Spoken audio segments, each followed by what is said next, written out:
Well, let's see. They call it Cthulhu.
Hello everybody and welcome back to Encounter Roleplay. My name is Will, I'm a D&D sex icon. I'm back today with the session 0 of our new season of Call of Cthulhu, Doors to Darkness. We've got almost all of us here except from Greg, who will be with us next week, but unfortunately is stuck in work hell. But we have the rest of us. We're going to be talking, doing a bit of a Q&A as to last season, along with introducing our characters for the new season and talking about how we're going to get them introduced to the story and what's going on with that. So let's go around to cast and crew. We've got Redundant UK with us today. Tom, how you doing, my friend?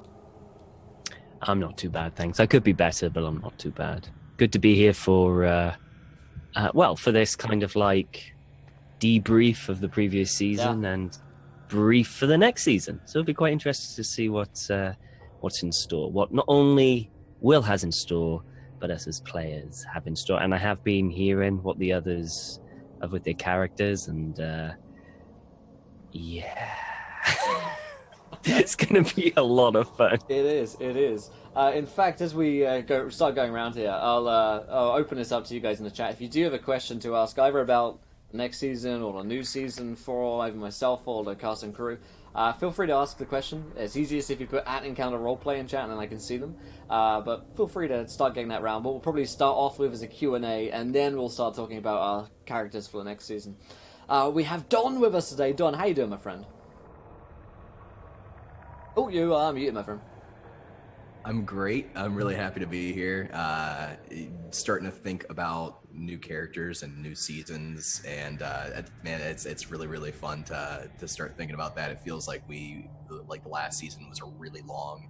I really enjoyed it, but now I'm starting to get excited for the new one. Absolutely. We also have Lindy with us today. Lindy, how you doing?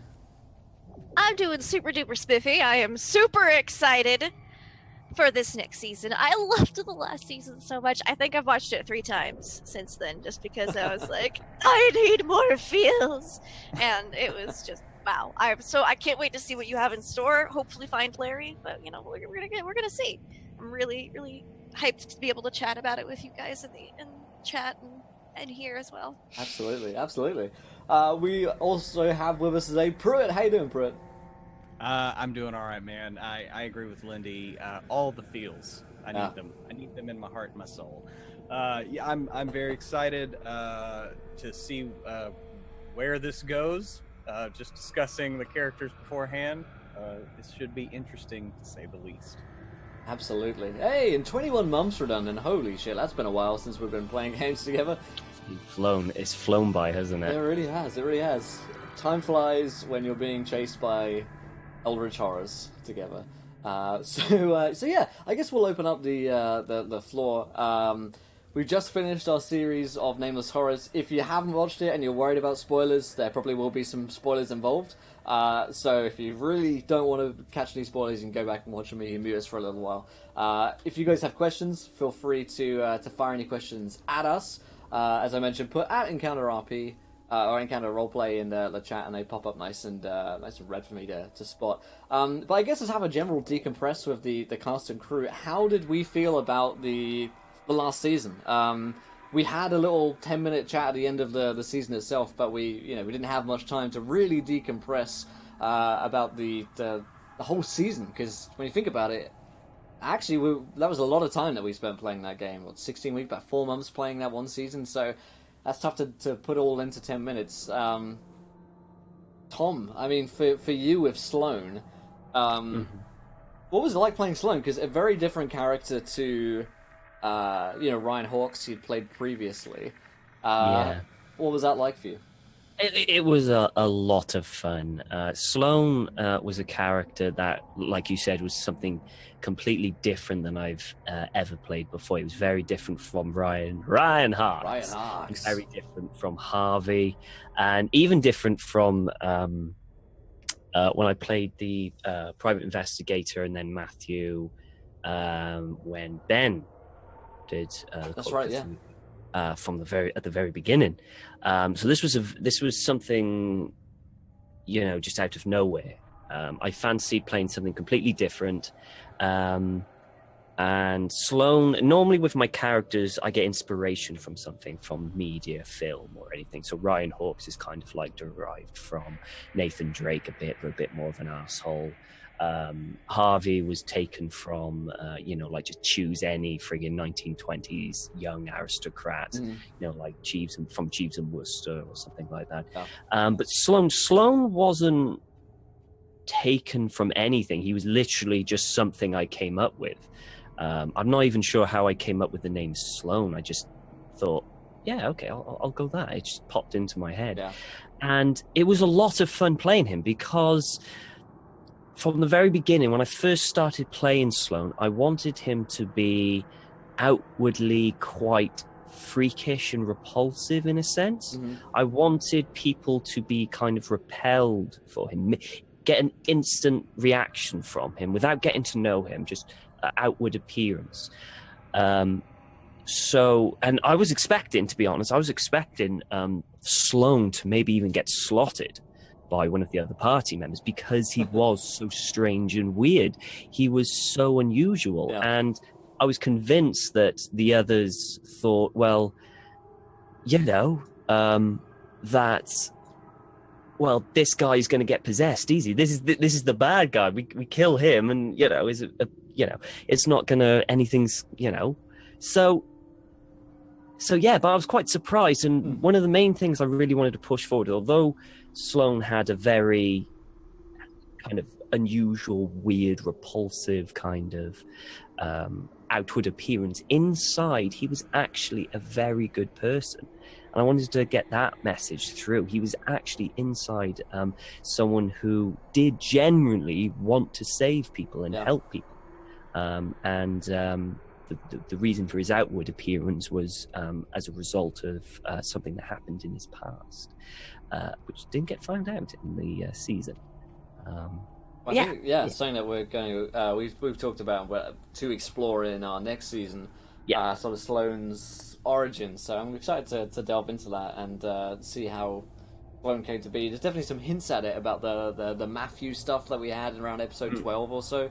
So yeah, that's going to definitely be interesting to explore. But you mentioned though, like getting your character, slotted by one of the other characters, and I think no one knows the pain or the tension of almost getting killed by the rest of your party members as much as our good friend Pruitt with Felix. Obviously, from having gone from playing Dr. Pierce, who was pretty much beloved by, I think, the rest of the party because he was just, genuinely down-to-earth, good person, to going to Felix, who was just not trusted by absolutely anyone. What was that like playing Felix? It was fun because I see Felix as like, he's actually like not a bad person. Right. He was maybe a bit naive, and he was recruited by the wrong people, and didn't do his homework. But yeah, I mean, being reviled was kind of a change. But I did like the challenge of like trying to present a character who is both a little bit self-serving because there is no trust, so he didn't feel he should give it. Especially once you start finding out all the info on how Caligula is just a bunch of assassins. And, right. I thought that was great fuel for him to continue that divide instead of trying to seek some kind of reconciliation with the party. But in the end, when you really see who you work for, and it's like, oh shit, I'm on the wrong side. Right.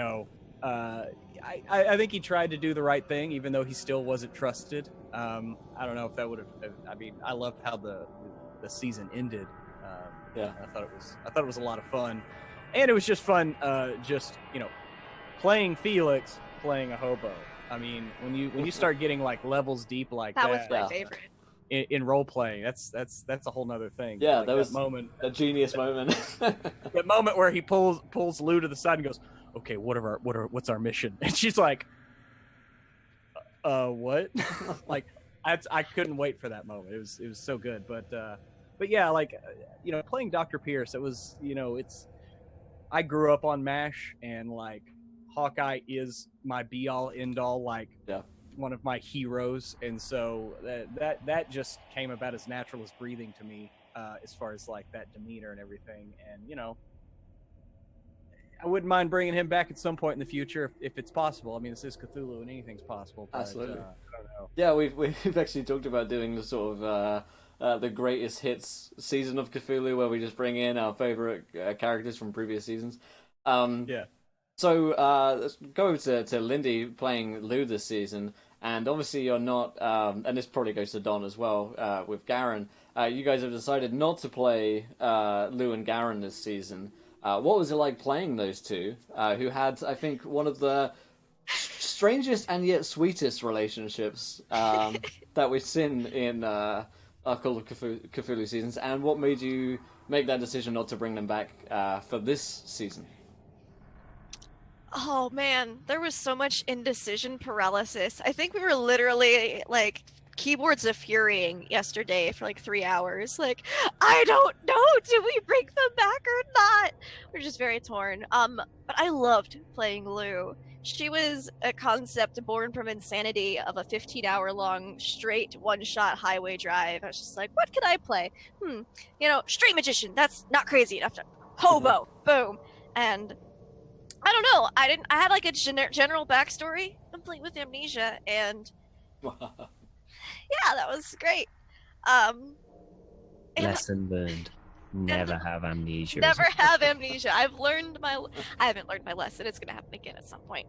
I don't really know how the Louie and Garin thing started. I think it was just I made a sword joke, and then I saw how awkward it made Garin, and then I was like, right, piranha in the water, and it just wound up turning into something so cute and adorable and awkward. It was. I mean, Don playing Garin, who was initially, and to be fair throughout, he was a much more serious concept, I think, as a character, who was pretty off the wall. And I think they played so well together. What was it like playing Garin and with Lou?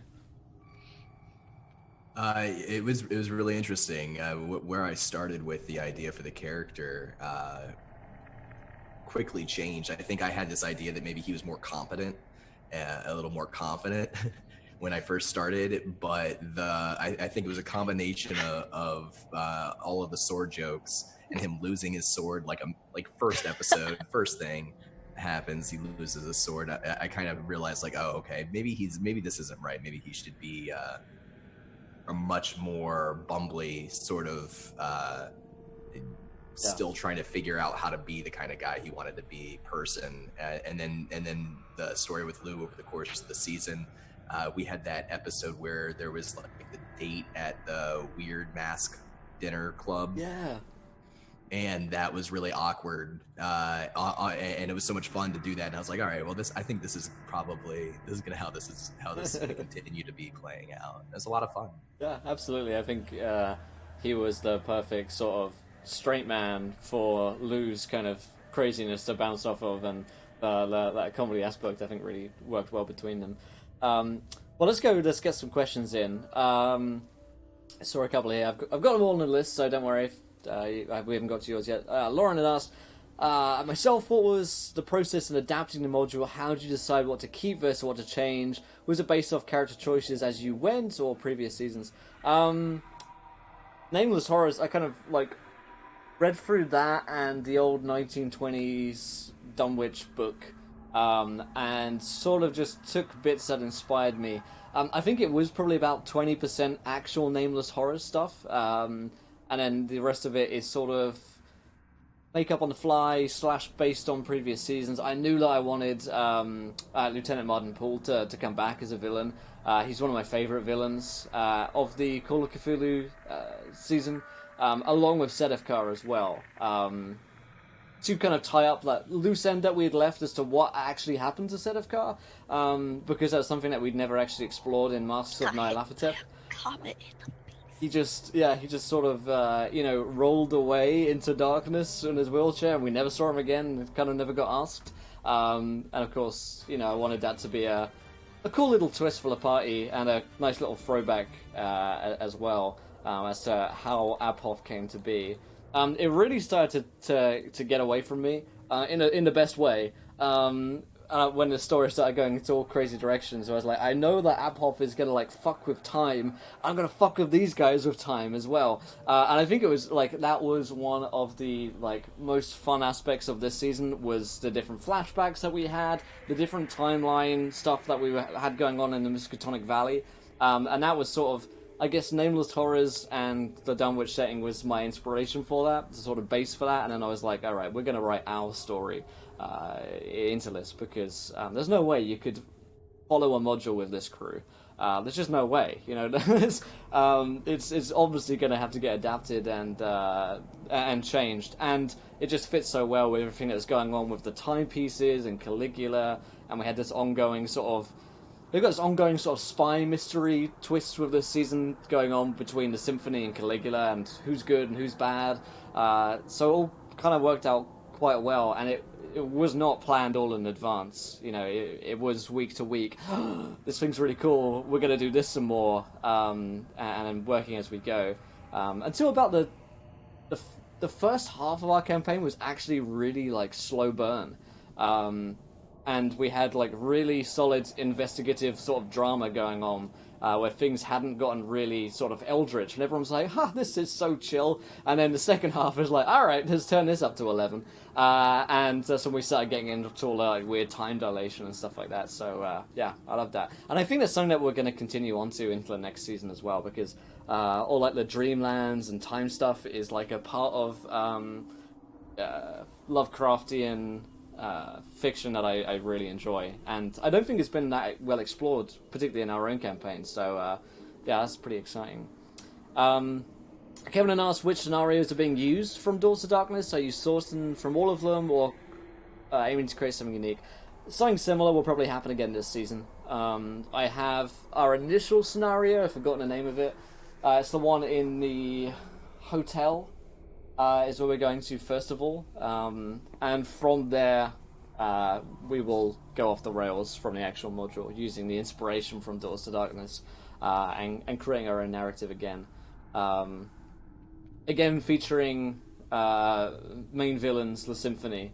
We're in 1929, and it's about to be the stock market crash, and we're going to do some cool things, linking how there's a lot of hints that Martin Poole left in the previous season about what the Symphony have actually been up to, in that they are manipulating politics in Europe and America.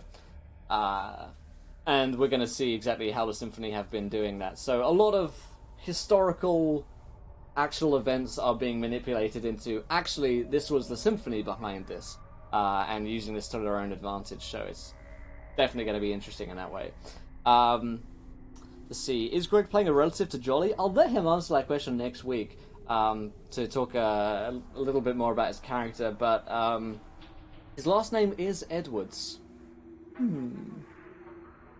This is a good question as well. Sticky had asked, are you allowed to divulge what private messages you sent to the cast for those flashbacks? Yeah, I think I actually have them in my notes. There was something that I wrote out. I sent to Actually, I'll let you read this one out, Don, because this is what I sent to Don when he became Squire Whately. So this is the message I got. It said, "You are Squire Whately. You are a senior member of Caligula, sent here years ago. You have found the Necronomicon, and you have gone insane, despite the words Caligula gave you. You're going to send the 3 agents to go and kill Poole. It's their next task. This will buy you enough time to read through the book." So that's all I sent, literally a paragraph to Don, and then this is what I sent to Pruitt and Tom. Either you can read that one out. Go on, Pruitt. Go on. Go on. You are a member of Caligula. You have been sent here by Caligula, under the command of your superior, Squire Whately, to find. Wait, that doesn't really make sense. Anyway, it doesn't matter. Squire Whately to find an artifact of great power. The symphony does. Before the symphony does. Sorry, I'm not good at reading. It's vital that Squire Whately secures the item and gets back safely to base. I told you to describe the character last time, pretty much. Oh yeah, sorry. Describe the same. Yeah, character the same as last. And then all I sent to Lindy was let's see. Oh, messages probably easily. Okay. There you go. So all I got was, you are a member of the Symphony. You have been sent by Poole to get the Necronomicon and must do all in your power to get your hands on it. Describe your PC, make it up, you will probably die here. And so I responded back, I was like, could I be Margaret Poole? Yeah. And you were just like, yes. Yeah, that was like a 10-second sort of like decision. Where I was like, I sent this to Lindy, and then he's like, can I do this? And I'm like, sure! And then it just happened. Because I found out she had died, and I just was like, this could be a cool little way to show that. Yeah. Just tie it all in there. Absolutely. That worked really well. And I think the next question here from Kiana is actually about let's see, let me scroll up through my questions here. Yes, what was the decision behind having the flashbacks actually played by the players? I think it's one of the most fascinating things I've seen in a Call of Cthulhu game. One of the main problems that I run into narratively in Call of Cthulhu is explaining shit without players just dying and going insane. And one of your main tasks as a keeper or as a dungeon master is explaining narrative in a way that isn't really boring. So something that's really boring is an NPC just telling you everything that happens after a while. You know, like, here it is, or you find a series of notes. That can be useful in order to tell narrative. Like, a good example of that are in Fallout, they had loads of journals, and games like Skyrim, and you kind of pick up journals and you learn lore via that, and that's an interesting way to cobble stories together. But with Call of Cthulhu, and as in D&D, you don't have as many narrative ways unless you're going to write out a ton of notes. So what I wanted is for the players to actually be able to see and experience firsthand what had gone on. And I think it is more powerful than just reading a note, understanding what had gone on.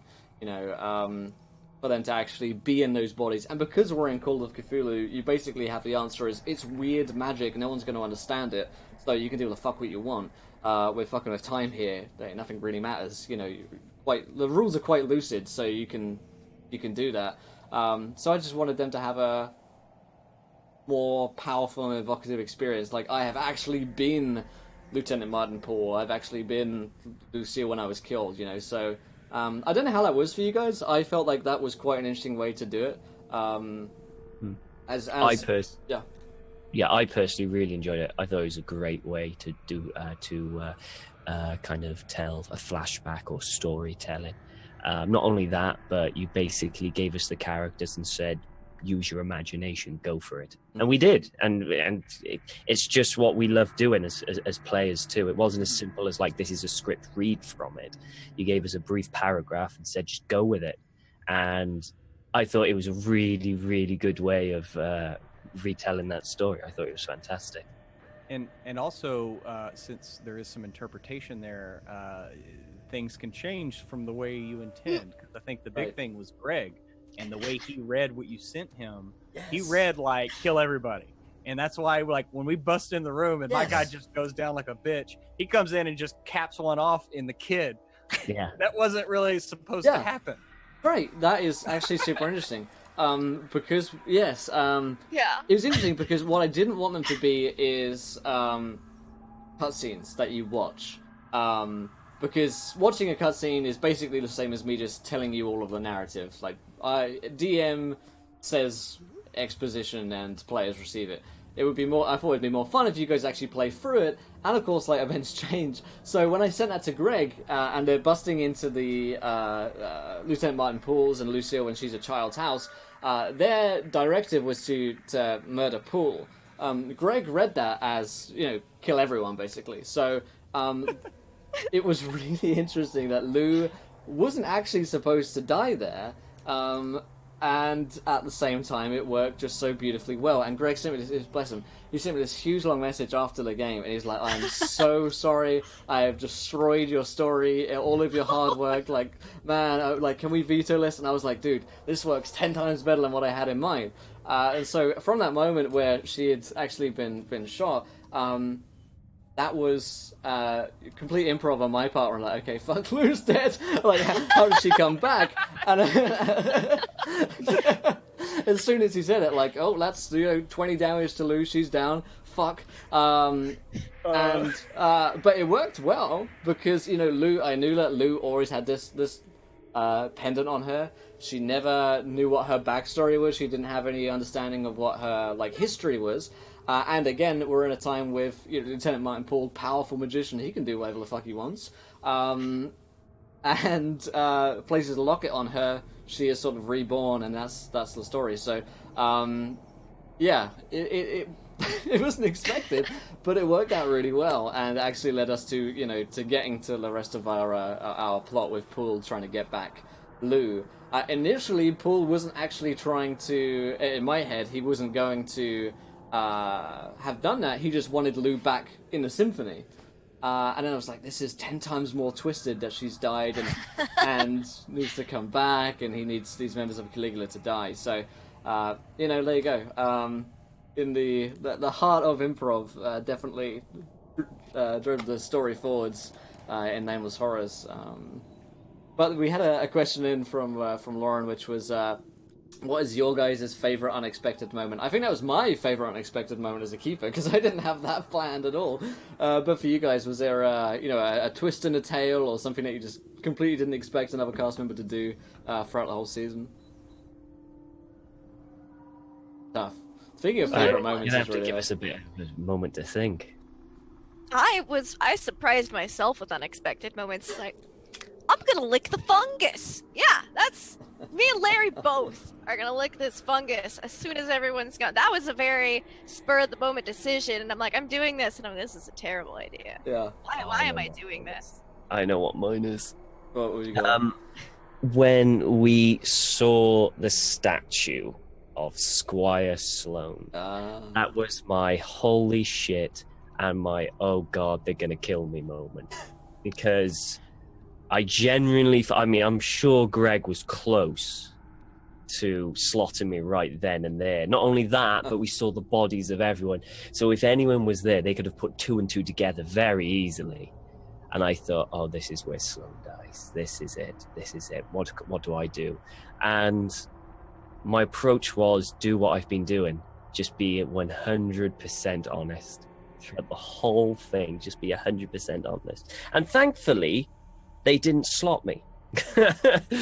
Thankfully, I think the fact that they found their bodies and we kind of went with the whole, well, they're different versions of us, not this is you in the future, kind of paid off more to me than, because I would have been doomed otherwise. Yeah, it was definitely startling. Yeah, most definitely.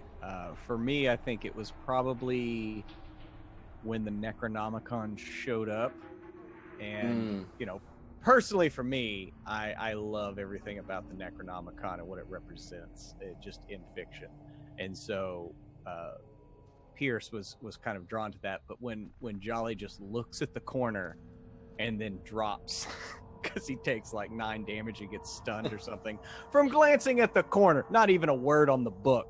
It was just like, oh shit. Oh shit. I'm gonna read that. Yeah. Do you remember why we decided Pierce to read it? Because I read it when I was There gone. was some logical reason behind it, wasn't there? It was a big debate between who was going to read it, and Sloan was deemed too, like, it would be too dangerous if Sloan read the Necronomicon. Yeah, because my other version already did. Had already that's killed what us, happened, And well, I mean, I personally as a player wanted to read it because I was sitting there, I was playing the Doctor, and I love playing him, but I was just like, it would be interesting if like he became like some kind of weird wizard or something, found whatever, and then the Necronomicon shows up, and it was just like, so personally, I was like, oh, I'm gonna read that. There's no way I'm not gonna read that. And then that 20 on the sanity roll, that was a big. Oh my! Because David asked what was the biggest "oh fuck" moment, and I think that's probably one of the biggest ones from the part. It was like, "Oh shit, that's 20 sanity gone in one." Goodbye, Dr. Pierce. and let me tell you, that was an interesting challenge as a role player to role play like actual insanity. I actually went back and watched that and was just like, that wasn't half bad. Like, it was pretty good. Enjoyed it, and I enjoyed doing that. Like, just doing just going a little crazy. That's all. Yeah.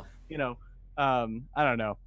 But when I was reading in chat, and everybody's like, "Okay, he's a little too good at that." It was like, yes. Well, you see, what he is right now, that's the act. He's like that all the time off camera. Yes, you read the book twice, Pruitt. Twice. Yeah, twice. The second time went much better. Yeah, second time went much better. I died after that time. Yeah, that was a good time. It exploded. That was just epic. Yeah, that was definitely one of the most epic moments, I think, for Pierce. So thank you, Will, for giving me that chance to explode into a glorious ball of righteous cleansing fire. You're welcome. You're welcome. Yeah, there was no way Pierce was not going down without his epic moment. One of the things that was a lot of fun about the story, like the story of between the characters in Nameless Horrors, was that everybody had their moments where they couldn't be trusted, and everybody's eyes like turned towards them. And Sloan had his moment. Maybe Alan. I don't think Pierce ever. I think people trusted Pierce. But trust your doctor. Yeah. Well, he just he was a very, very comforting figure amongst the rest of them. And I think for me, the biggest moment was when we found out that Lou's dad was Martin Pohl. Because we had it pounded into our heads in Masks of Nyarlathotep, just how bad Martin Pohl was. Like, this is like the worst guy. And for my character, like, and I knew too, like, my character has this thing against, like, he had this whole part of his backstory was that, like, he's been working to, like, hunt down and kill cultists, and Martin Pohl is like king cultist. Right. That was I did not see that coming, and I knew that was going to change like the rest of the shape of the story after that. Yeah, I think because we had that previous knowledge of who Pohl was, or what he was in terms of, like, he is just the worst racist, twisted individual, and at the same time he is kind of charismatic, and in his own way he can be quite likable. Which I think is probably one of the dangerous combinations of people, is that he probably is quite a damn good leader. And he's a fantastic manipulator. Right, yeah. He has that sort of what they call the dark charisma, I think, and he's one of the reasons why I find him so interesting to play and have as a villain, because he is quite charismatic, and he's not that sort of ha ha ha I am evil sort of character. And I think Call of Cthulhu is that perfect place for these really twisted individuals, because everyone basically is a human. That is the main villain, and they are working for some unimaginable, unspeakable horror. The decision, that moment, I think, definitely changed the course of the story to, like, going to such a dark place. We're going to such a dark place, Louis the daughter. And for me as well, when Lou got that perma insanity, that she trusts everything her father says, it was just that perfect twist of the knife that hurt. That like physically hurt me. I was like, oh no, why? Oh, I was filled with rage. The second we verified it was Martin Poole, I muted myself and I yelled, I stabbed him in the fucking throat, because that's what Bashka did. Yeah. And oh my gosh, I was and then I was like, get back to Lou. Lou doesn't know. Calm down, Bashka. Yeah. Man. Go ahead, Pruitt. Oh no, I was just gonna thank Don. He just inspired me for a Call of Cthulhu character in the future, Nat King Cultist. Nat King Cultist. Yeah, singer that starts his own cult. Yeah. Yeah. I don't know. I can see that. But yes, personally for me, I love watching the characters interact together, but the moments where I get to play the villains are some of my favorites. Sedefkar as well, the end scene in the finale with Sedefkar and Lou and Sloan was a lot of fun for me, because he's just such a twisted bastard, and that like it was beautiful for me, that moment where they go back and it's with Garin and Lou, but he doesn't love her, and I messaged Don and I was like, you don't love her, be mean to her. And then he did. It was just like, I felt like Sedefkar in that moment, where I was like, I could see Lindy was so broken from the scene. And I was like, so evil, but it was done so well. How much fun was that, Dom? How much fun was that? So, I mean, I haven't in our Wednesday game, I haven't done this, but I love playing an asshole. I love playing a bad guy, and so like for that one moment, getting to play bad Garin was a lot of fun. Bad boy Garin. Bad boy Garin. Bad boy Garin. Cigarette with his cigarettes rolled up in his sleeve. Yeah, I think again that was one of the highlights of the finale, because it just highlighted that it's not just it wasn't all about just killing you guys. I mean, it was in a way, but it really was that psychological torture that Abhoff just subsisted on. Was just like that's what breaking Lou you. dealt with. That's why Lou's starting sanity was so low, is because of all the the psych wards and stuff. Yeah. The psychological torture for forever. It's just constant psychological torture for Lou throughout her entire life. Yeah, it was tough. How were this is from Genly AI, he asks, how were the viewer decisions in general this season? How did you decide to include those? Any remarkable one that you might remember? And I think he himself brought up the They Find Their Own Bodies viewer decision. It worked really well, that one. And that just fit seamlessly into the narrative. A lot of them as well are just a matter of asking the right question and knowing what kind of response you're going to get. That was one of the ones that stuck out the most to me. What else they find in the meat factory and they find themselves. Yeah, that was really good, and that fitted so well into the narrative and the story. It was brilliant. My favourite viewer decision was at the restaurant. Who do they see? Oh yes, of course. None other than Ryan Hawks. Ryan Hawks. Brilliant. I loved it. In my mind, what Ryan Hawks was doing at the restaurant is still like one of the greatest mysteries left over at the end of the season. Right? Yeah. Well, I think, not to spoil too much, but we're coming up to a time where, we're talking next character seasons, stockbrokers, entrepreneurs, and we're going through that sort of period. A period, indeed, which I believe Ryan Hawks himself would be heavily invested in. So we may well hear more from the cult of Ryan Hawks. Or perhaps he will just appear as an enigma in occasional viewer decisions, turning up to sign his own book. Oh, you can be sure he'll turn up on viewer decisions. He always does somehow. He always does. Yes, Pruitt saying I'm playing a book dealer in chat, so it's entirely possible that we run into one another for that way. But I think one of the really nice strengths of this campaign is because it's the same cast, and really it's the sort of same game that's been going on for close to 2 years now. For a long time. We have all the callbacks to the other characters, and all of the previous seasons affect one another, and so we can have Ryan Hawks showing up for a moment of comedy, and we can have Paul returning as the villain, and it helps to kind of set the lore of the world as well, because when Paul comes in, players immediately know, oh god, he's terrible, the Symphony are awful, this is bad. And it means that we don't have to spend quite as much time explaining each season, the Symphony are bad guys, and this is what's going on, and it's nice for the players as well, because I think Lindy and Don plan on having Lou and Garin back for our third season, which gives us sort of time to explore in this the second one, which I think is going to take a bit of a darker turn.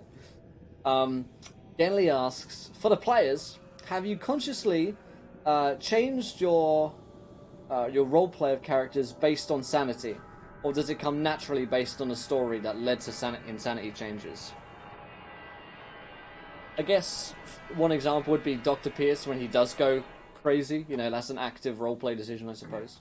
Yeah, that was active, but I'd like to think that I kind of played him a little bit, kind of losing it a little bit leading up to that, based on everything going on. I mean, he's a humanitarian and he's sworn to do no harm, but the more crazy shit he saw, like you start to question those beliefs, and like how far can you push a good man before he goes over the edge. And so I don't know, I'd like to think that I did kind of change him a bit as his sanity was being slowly chipped away, and then of course you take the Thelma and Louise off the cliff with it and just clasped hands and screamed into the oblivion. So definitely. And I think Lou as well started with a lower sanity score than the rest 45 of the party. Really? Because I was like, she's been in asylums. I don't know why I didn't make it initially higher and then just lowered it. Nope. I was like, we're going to start with 45. I expected her to be dead by like episode 4 to 6. But nope. Brianna was saying the Vashka cameo was the best, so Rambo. Yeah, that end was pretty nice. And go ahead, Dom. Sorry, I was just going to say in regards to the sanity, the question of sanity. The thing with Call of Cthulhu is you kind of, as the campaign progresses, you kind of do have to adapt your role play to the situation that your character is going through. So, for example, you could be sane as anyone starting with it, but I can almost guarantee you that you are going to start losing it as the campaign continues. And as a player, you kind of have to respond to that. You have to adapt to what's been going on. And that is one of the most important parts of playing Call of Cthulhu, because sanity is such an important stat and such an important role in the game that to ignore it just because you've chosen what a character will be like before you've even started wouldn't do the game justice. Yeah. One of the things that I think is super fun about Call of Cthulhu and the sanity thing is that every character going insane, it's going to be different and specific to that character. So, Pruitt had that huge loss of sanity, and he just snapped. So a resplendent offering. More of a gradual turn over the course of the season. That might have looked different. Garin is kind of lucky. I didn't lose that much sanity with him. I had some lucky rolls, but I was kind of just starting to just play it as the more sanity he loses, the more he starts to question his own beliefs and what's real and what's not real. See, I know that's not this past season, but Nancy, I discovered that once you start losing sanity, it's like rolling down a hill. You just lose it faster and faster and faster. Whereas Garin started to question more, Nancy just started to be more and more reaffirmed. Instead of, it was like, oh, I'm Catholic, she was like, no, this is what's going on. I am a devout Scottish woman, and she was basically like super zealot nun by the end of the campaign, and she started off just an alcoholic detective, basically. So everyone handles sanity differently. Vashka didn't really lose much sanity because she was a badass, and then Lou was always just a little crazy. So. Also, Israel here with the £20 donation. Seems like your plan backfired, Redundant. Greg isn't here. You can have your 4 wild magic surges. We will bring those in at the beginning of next season for Sloan. Early, starting early, yeah. Why not? It's 5 p.m. somewhere, so it's time for a wild magic surge for Sloan. Thank you, Israel, for that. Anticipatory wild magic. I think so. That we're talking in chat here. Again, he's saying it would be difficult to role play. Like, you lose 5 points of sanity. How does this affect you? It definitely is like the total marker. You see that decline. But the game also has, those temporary insanities. So losing 5 sanity in one go might mean you're, for a brief period, obsessed with one certain thing. Or bugs. Eating bugs. Maggots. That's my most memorable temp sanity. Yeah. That's written into the game to kind of help you with that roleplay decision as well. But I think it's definitely interesting, Call of Cthulhu in general, for the players, because they constantly evolve. It's not you're not playing the same character for 16 weeks. You're playing one character at first, and you're seeing how they cope with putting a person under incredible amounts of stress. Like Pruitt was saying, how much does it take for a good person to just snap? And that is when it gets to 10 sanity. He's probably just gone at that point. So and nat 20 apparently. And nat 20 on sanity when reading the Necronomicon should do the job. Yeah. So there's that. Kenny asked for myself, how do you decide NPC actions and speaking mannerisms beforehand, or does it come naturally to you? I guess same questions can go to the players as well in terms of how you decided on voicing your characters. Certain solid NPCs, I know what they're going to be voiced as. Like I know who Paul was from the very beginning. Obviously, we had him in Masks, but he was always going to be that sort of slightly melodic southern drawl to him. Sedefkar was German because that sounds like such a villainous voice when you talk like this all of the time. A resplendent offering. Get Latu £20. The others are feeling left out now. What have I been playing?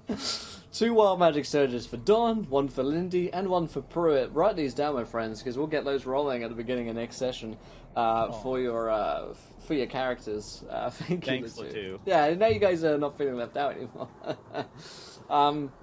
Some of them just come off the bat. Some of them are written beforehand.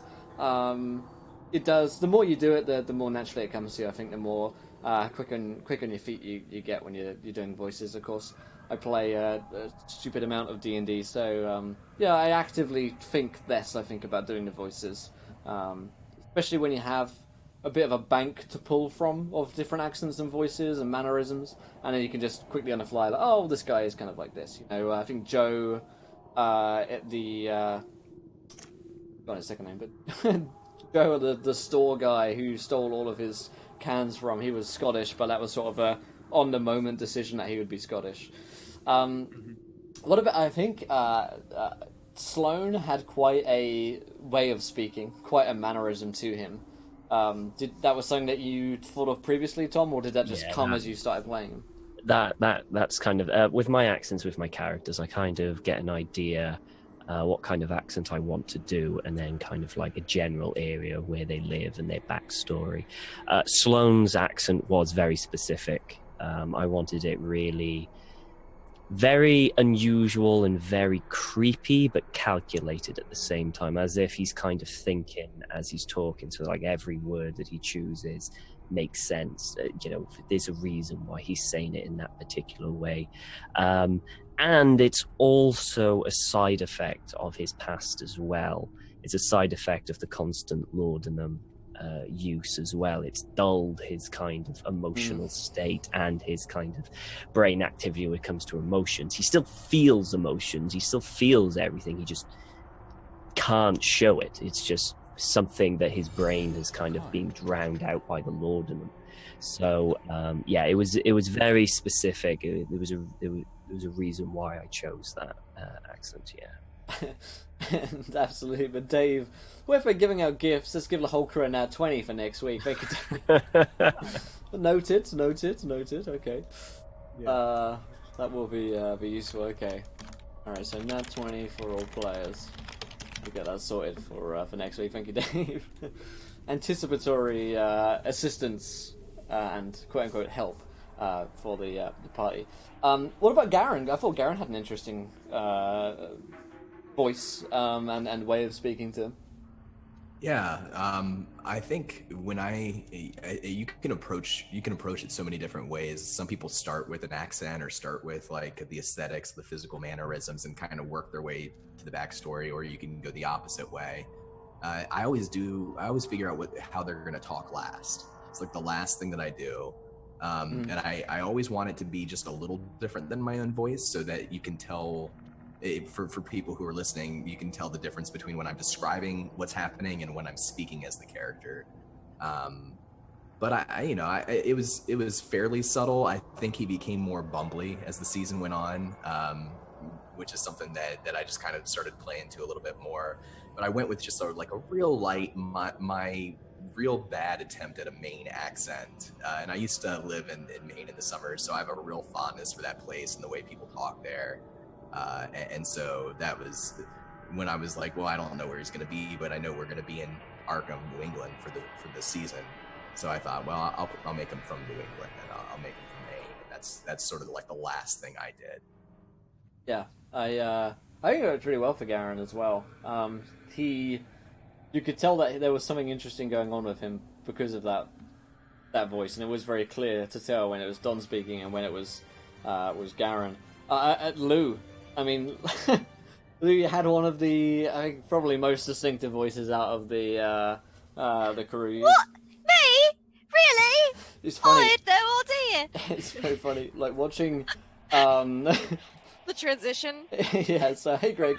Greg's in chat. Hey, Greg. Hey, Greg. What? Up and taxing. Having grown up in deepest, darkest Essex, Lou sounds quite a lot like some of the girls I grew up with. Well, good. That was the goal. I was like, I'm gonna work on a really butchered Cockney accent for Lou. Yeah. Each one of my accents, I like to sound different for when I'm regularly speaking and describing things than when I'm in character. That's why Nancy was Scottish. That's why Vashka was Russian, and Lou was this insane kind of Cockney type thing.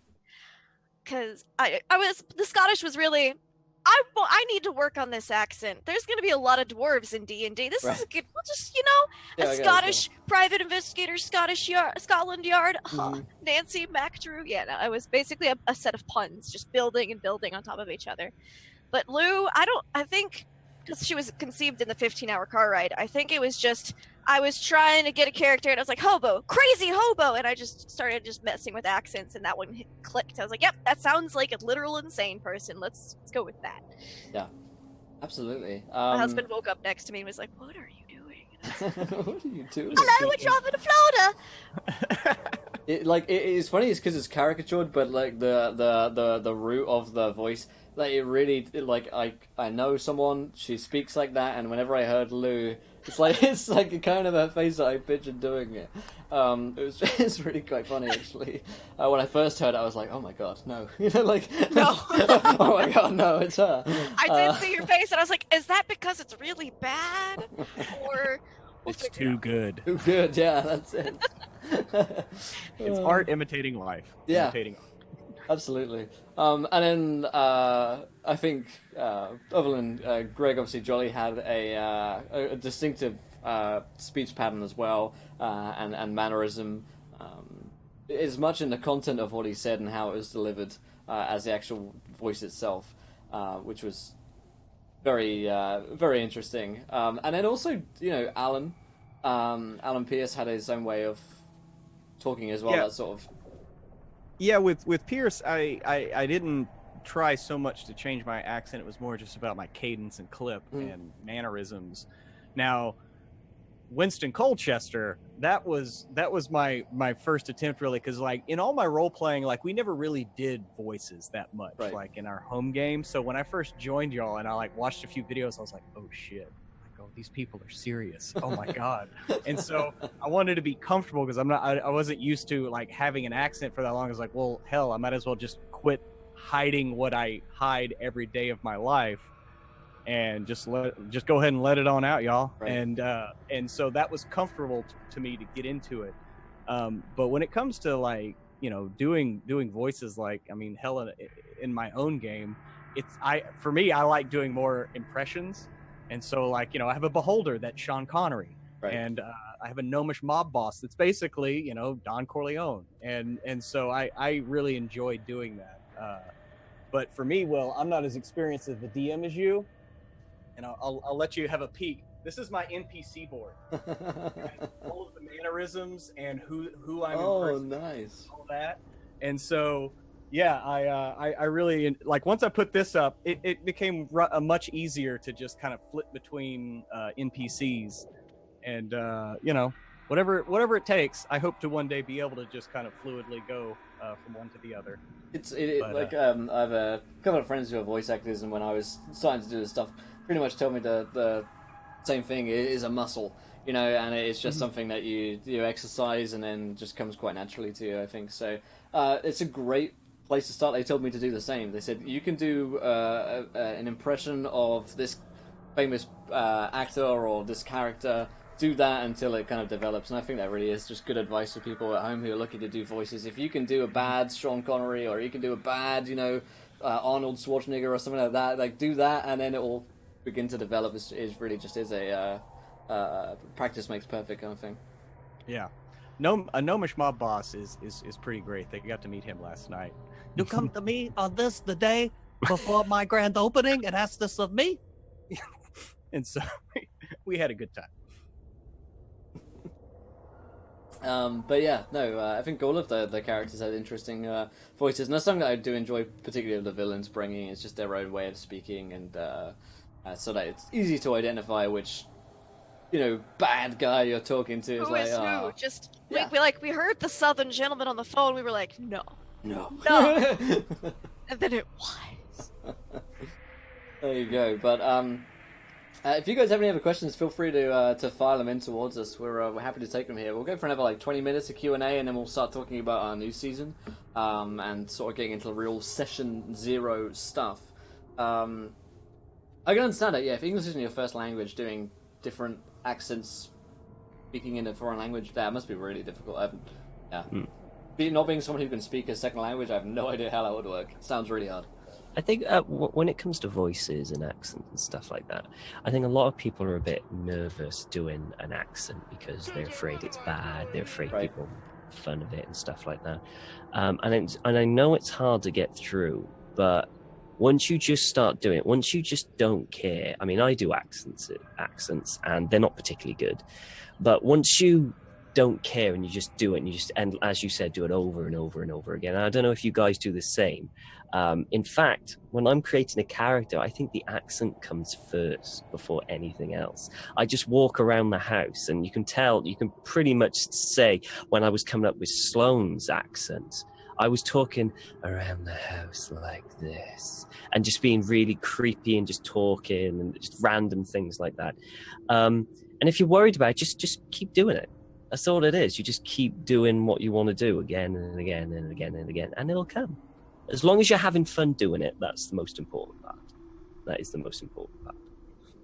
Absolutely, yeah. I think it comes from a place of like quite enjoying to do it, and then, you know, you just end up doing that. That's a lot. The same goes for a lot of role-playing stuff. Like, you know, when you first come in your first game, you know, it's a quite embarrassment thing to get over. Like, oh, we're all pretending to be elves, and then it is like, you know, more investment into like, well, yeah, we're playing like, and then you come to the table like 10 weeks later, it's like, well, fuck yeah, we're playing elves, and we're going to be playing elves who are voiced like Elvis, you know, and so like, you know, it continues to go down into the rabbit hole of just like giving less of a shit. So, so there you go.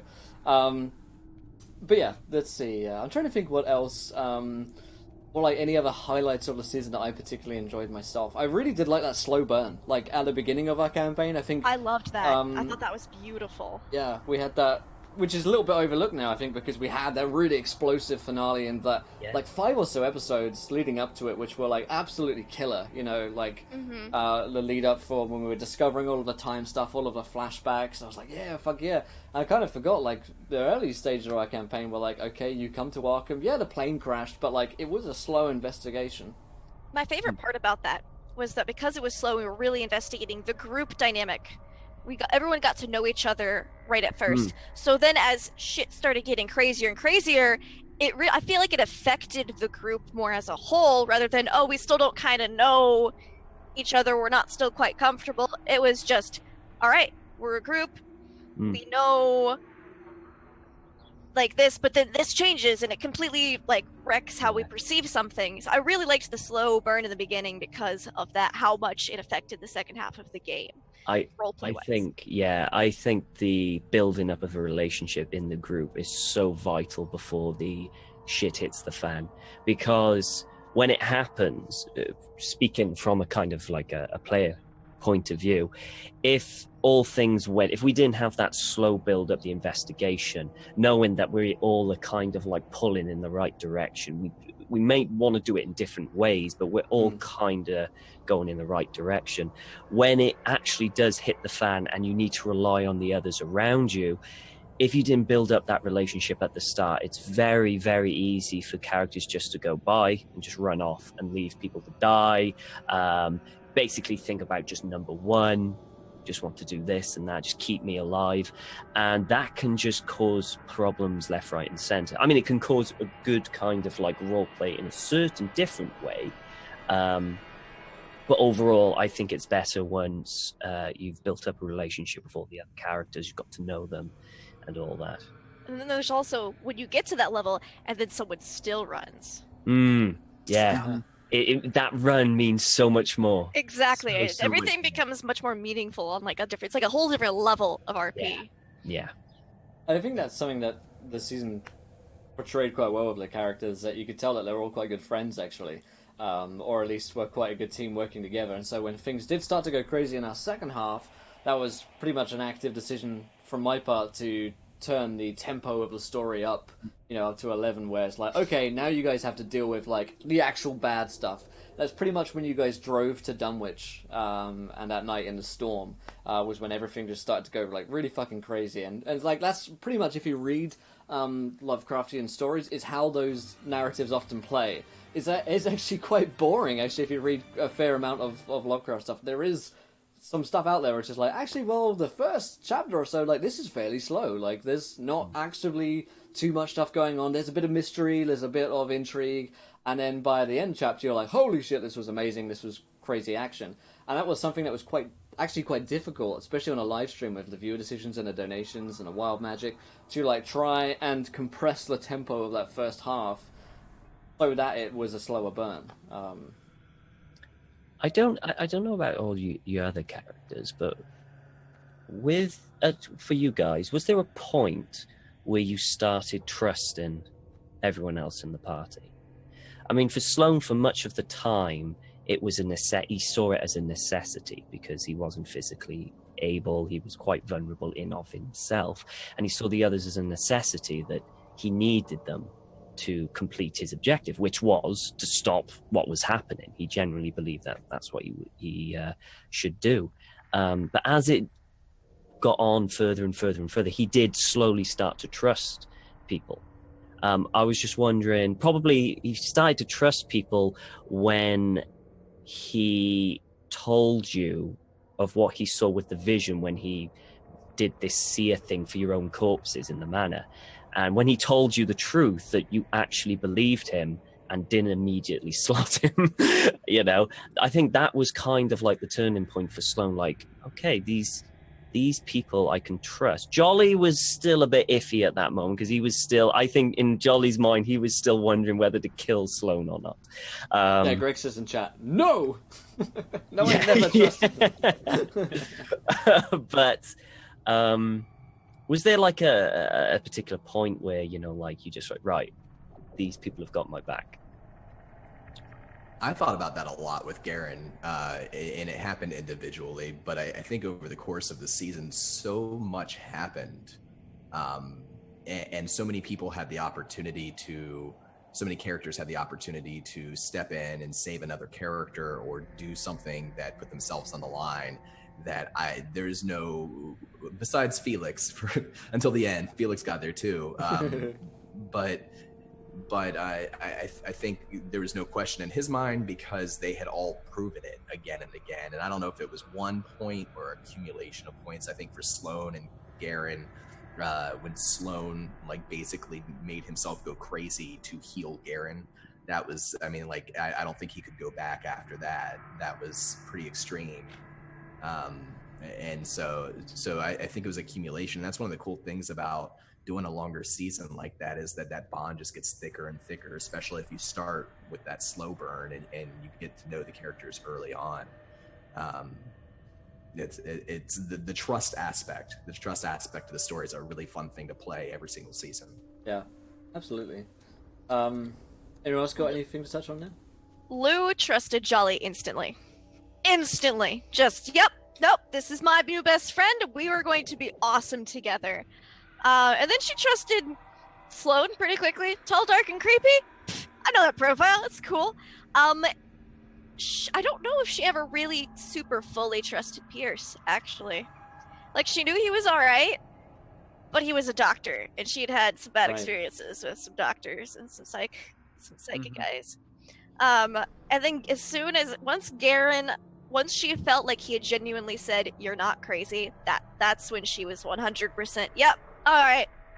But no, Jolly was instant. It was boom, yes, and Larry. Larry was also instant. Oh yeah. I mean, who couldn't trust Larry? I mean, he's MVP. got such an honest face. He really did. Traced a face that you just immediately trust and get behind. Yeah, amazing. Yeah. Pruitt. And I would say for Pierce, I think that he pretty much trusted most everyone pretty early on. Being a doctor and more of a pacifist, he realized that he's obviously here to keep these people alive. And he might as well trust them because they're going to have to trust him with their life in his hands. Now, Lou, he was a little hesitant. He could tell that she was kind of crazy, and it's one of those things where he could tell that she didn't trust him. And once he found out, like, oh, you were in an asylum, okay, I get it now. Yeah. Like, it's obvious why you don't really like me. But as far as Felix, I mean, obviously, like, he didn't trust any of you people until he really walked out on that balcony and saw everyone being tortured, and all he's doing is standing next to Jolly, and that's why he's like, do you trust me? It's like, no. It's like, well, you should have. This would have been easier. And so, Yeah, that's it. Gaming Din says, I like how Lou trusted her father at the end. Me too. Immediate trust. Good stuff. Let's move on to the next question. How much out-of-game communication is there in this particular game between players and between myself and the players? I mean, like, we chat quite a bit, I guess, in group chats, but it's not really game-related often. Just a little bit. Yeah, mostly shit talk too. Yeah, we don't plan a lot of stuff in terms of there's barely ever any communication between like GM and player in that sort of formal sense where it's like, we are going to be doing this next session. We do pretty much turn up. There's like that 30-minute green room as well before each session where we hang out and talk to one another. But I absolute. It's just shit. It's like so Star Trek. Blah blah blah. Yeah, and of course, like, my cat did this, and he's like, my cat did this too, and that's really all that is. Yeah, that's pretty much it. Like the most you communicated with us was the flashbacks. And then at the end, like, it actually kind of caught me off guard when Jolly went to heaven, and sees there, and like Will's like, no, that's you, go. And I'm like, oh shit, gotta get back into Pierce mode. Yeah, I do put you guys on the spot more so than planning for like production wise for the show, and I think it works really well because you guys work just so well on improv. I think it does too. We have literally, the players are going into this episode as blind as the viewers. Will tells us nothing, absolutely nothing about the episode. Everything that you see from us is all spontaneous reactions, all of it. We do more planning before the game, like this session 0 that we're about to do, I guess. So like, I think most of the questions that we would have either been answered by the fact that we've been playing together so long, and there is just like all of the bases that should be covered have already been covered in various other games, like expectations, what I think players need to come with, and you guys always come to me with stories and ideas for characters, and then we kind of just roll with them. So pretty most official bit was, other than the beginning stuff, the flashbacks, and that was mid-game as well. So I literally gave them about 20 seconds. I was like, alright, I'm going to message you guys. And then we went. The two asked, how often do you find yourself being like, no fucking way do I want to do this, but your character sort of needs to, or your character, I guess, would do that? constantly. Yeah. Every moment. Not every single time. Constantly. I would run every time. I would not do any of this. No. Yeah, I would have gamed out. I would have dropped nope and walked long time ago.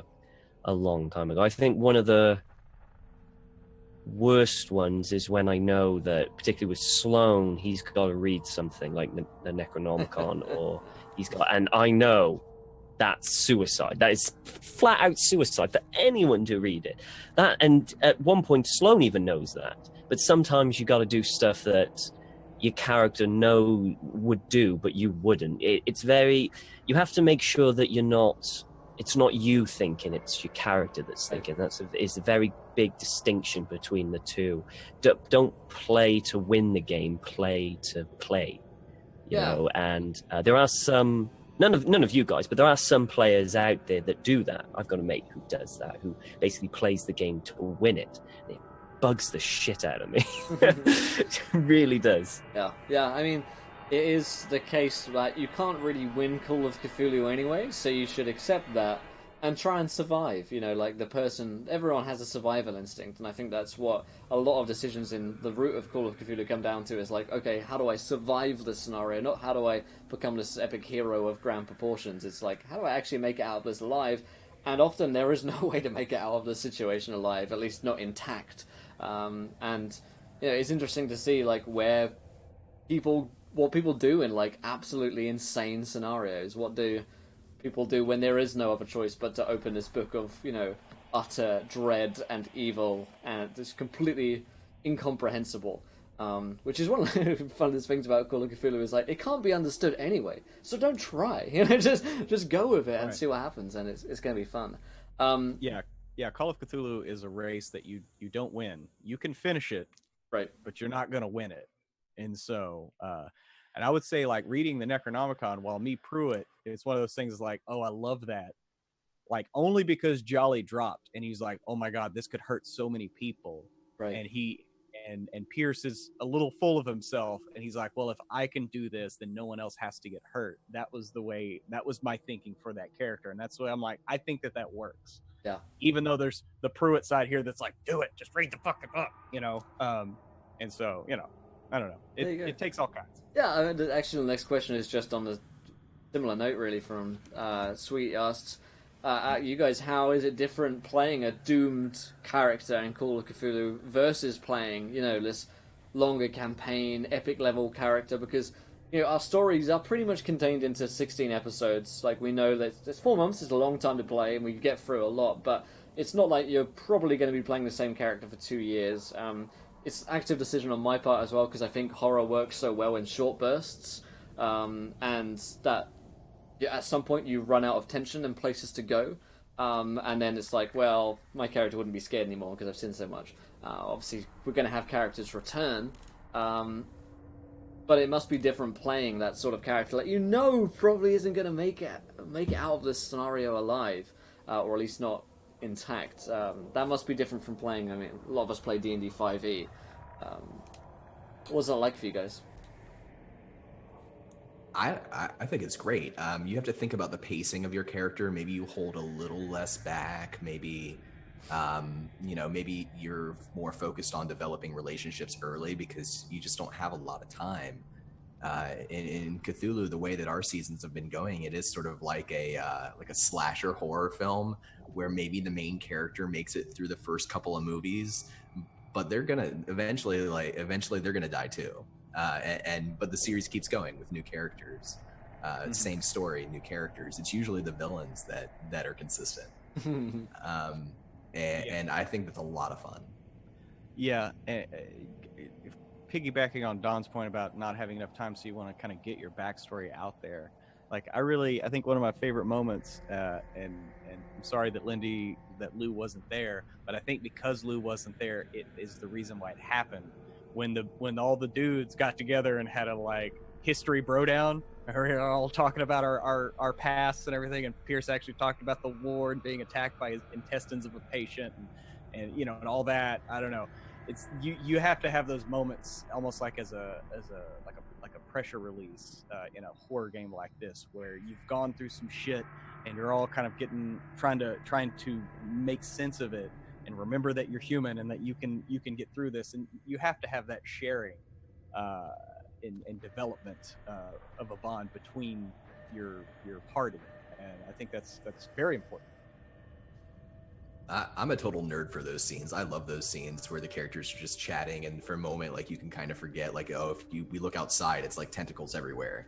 Yeah. You know, I really enjoy those scenes, and you know that the longer that the season goes on, the longer the game goes on, the less rest stops you're gonna get. You know, the less time you're gonna get to sit down and actually have a chat with the other characters, and that's another reason why I really appreciated the slow burn in this season. I mean, we had a lot of time early on, and if we hadn't had that time, they would have been never had that first date. That's right. It would have been tragic. First date. What I think is that it feels a lot more real. I get way more invested into Call of Cthulhu because you're just a normal person who's seen some maybe not so normal stuff, but you're just a Joe Schmo who could be selling hot dogs on the corner. You can literally be anybody. You're not like, oh, I'm a knight and blah, blah, blah. It feels so more real because you're like, if I was just, went to school differently, that could be me just in 1920. So making each character for a season, it's kind of like, which child do I want to throw into the den of hyenas? Because it's gonna be a great story, but it's gonna be so brutal for that little nugget of goodness that is this character. And it's just, I love it. I get really, if you couldn't tell, I get really emotionally and invested into these games. Yeah.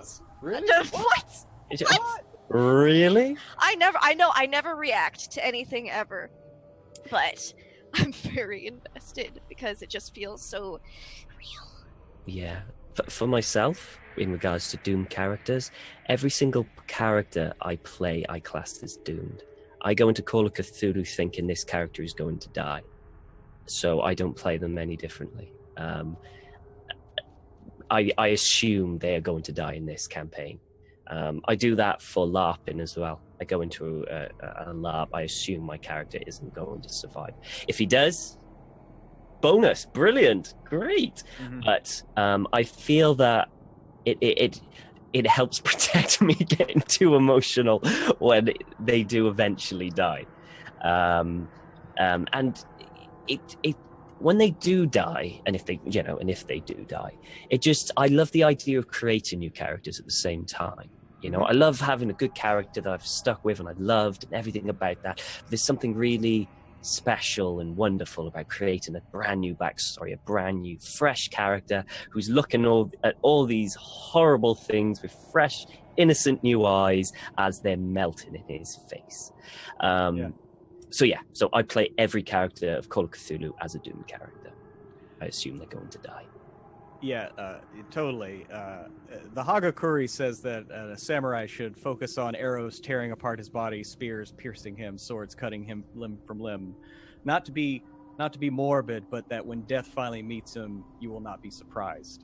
And so I think that that's something to take into role playing. Like, a lot of people they get so, my character's so precious and I don't want anything to happen to them, and they're perfect, and it's like no.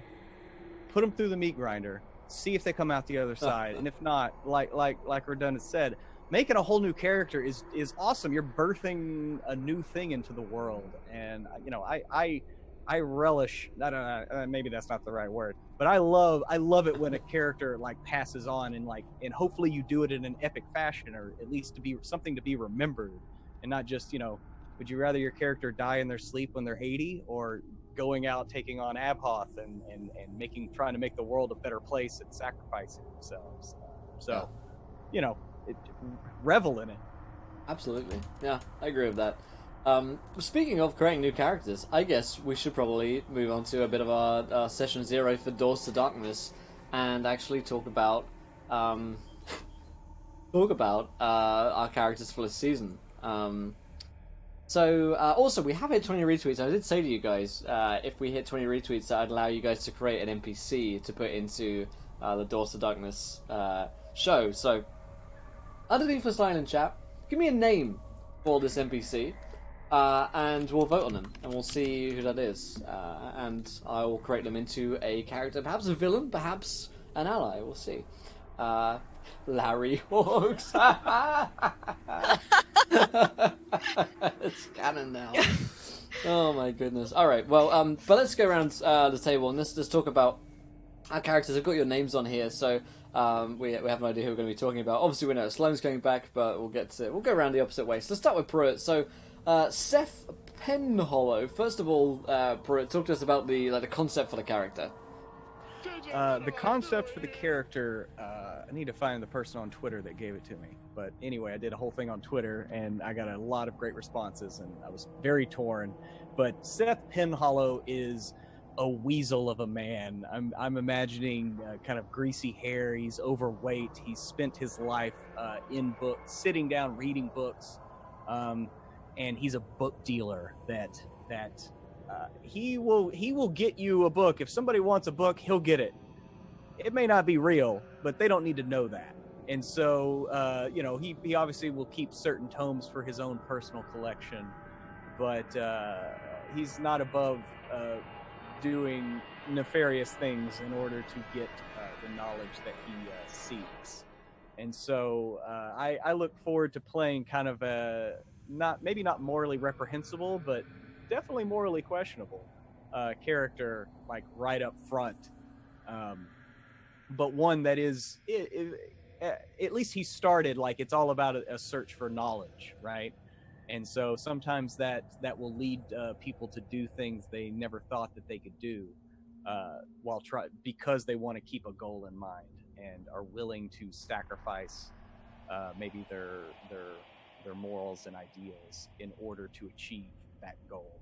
And so I haven't working on a voice right now, so it's going to be something weaselly and nasally and whatever. I think I have the perfect glasses for it. I'll do kind of a shift down on the nose, and we'll see what comes out. But well, maybe, I don't know. I kind of like this, so I don't know if I can maintain it. But and like so we'll see. But that's basically Seth Penhollow in a nutshell. Nice, very cool. Well, let's go around each character and just learn a little bit about them. I'll ask you guys a couple of questions. So, Lindy, talk to us about Mildred Crabapple. Well, it's another one, ladies and gents. Here we go. Get ready. Strap in. Let's see. I'll Mildred Crabapple is an 86-year-old lady. She was born in 1843. It's about 18 around the time of the Civil War. She's just a sweet little old lady who is very passionate about knitting. She is huge in her local knitting circle. Her mother knit, her grandmother knit, her great-grandmother knit. Man, her family's been knitting for as long as she can remember, and she's also going to be wearing her glasses at the end of her nose, and she's going to take care of these young boys. I have a son, but he never calls. He never comes to visit me. So, it's good to have all you youngins around. You look cold. Maybe I'll just knit you a cardigan real quick here. And she might be an occultist. So that's, she's had a lot of experience. It's possible. It's possible that a lot of her doilies look a little eldritch in nature. Interesting. Yes, I said this to Lindy in a group in the green room beforehand, but Mildred is about 500 wild magic surges just waiting to happen because this poor crazy lady. It's going to be super interesting playing a Mildred.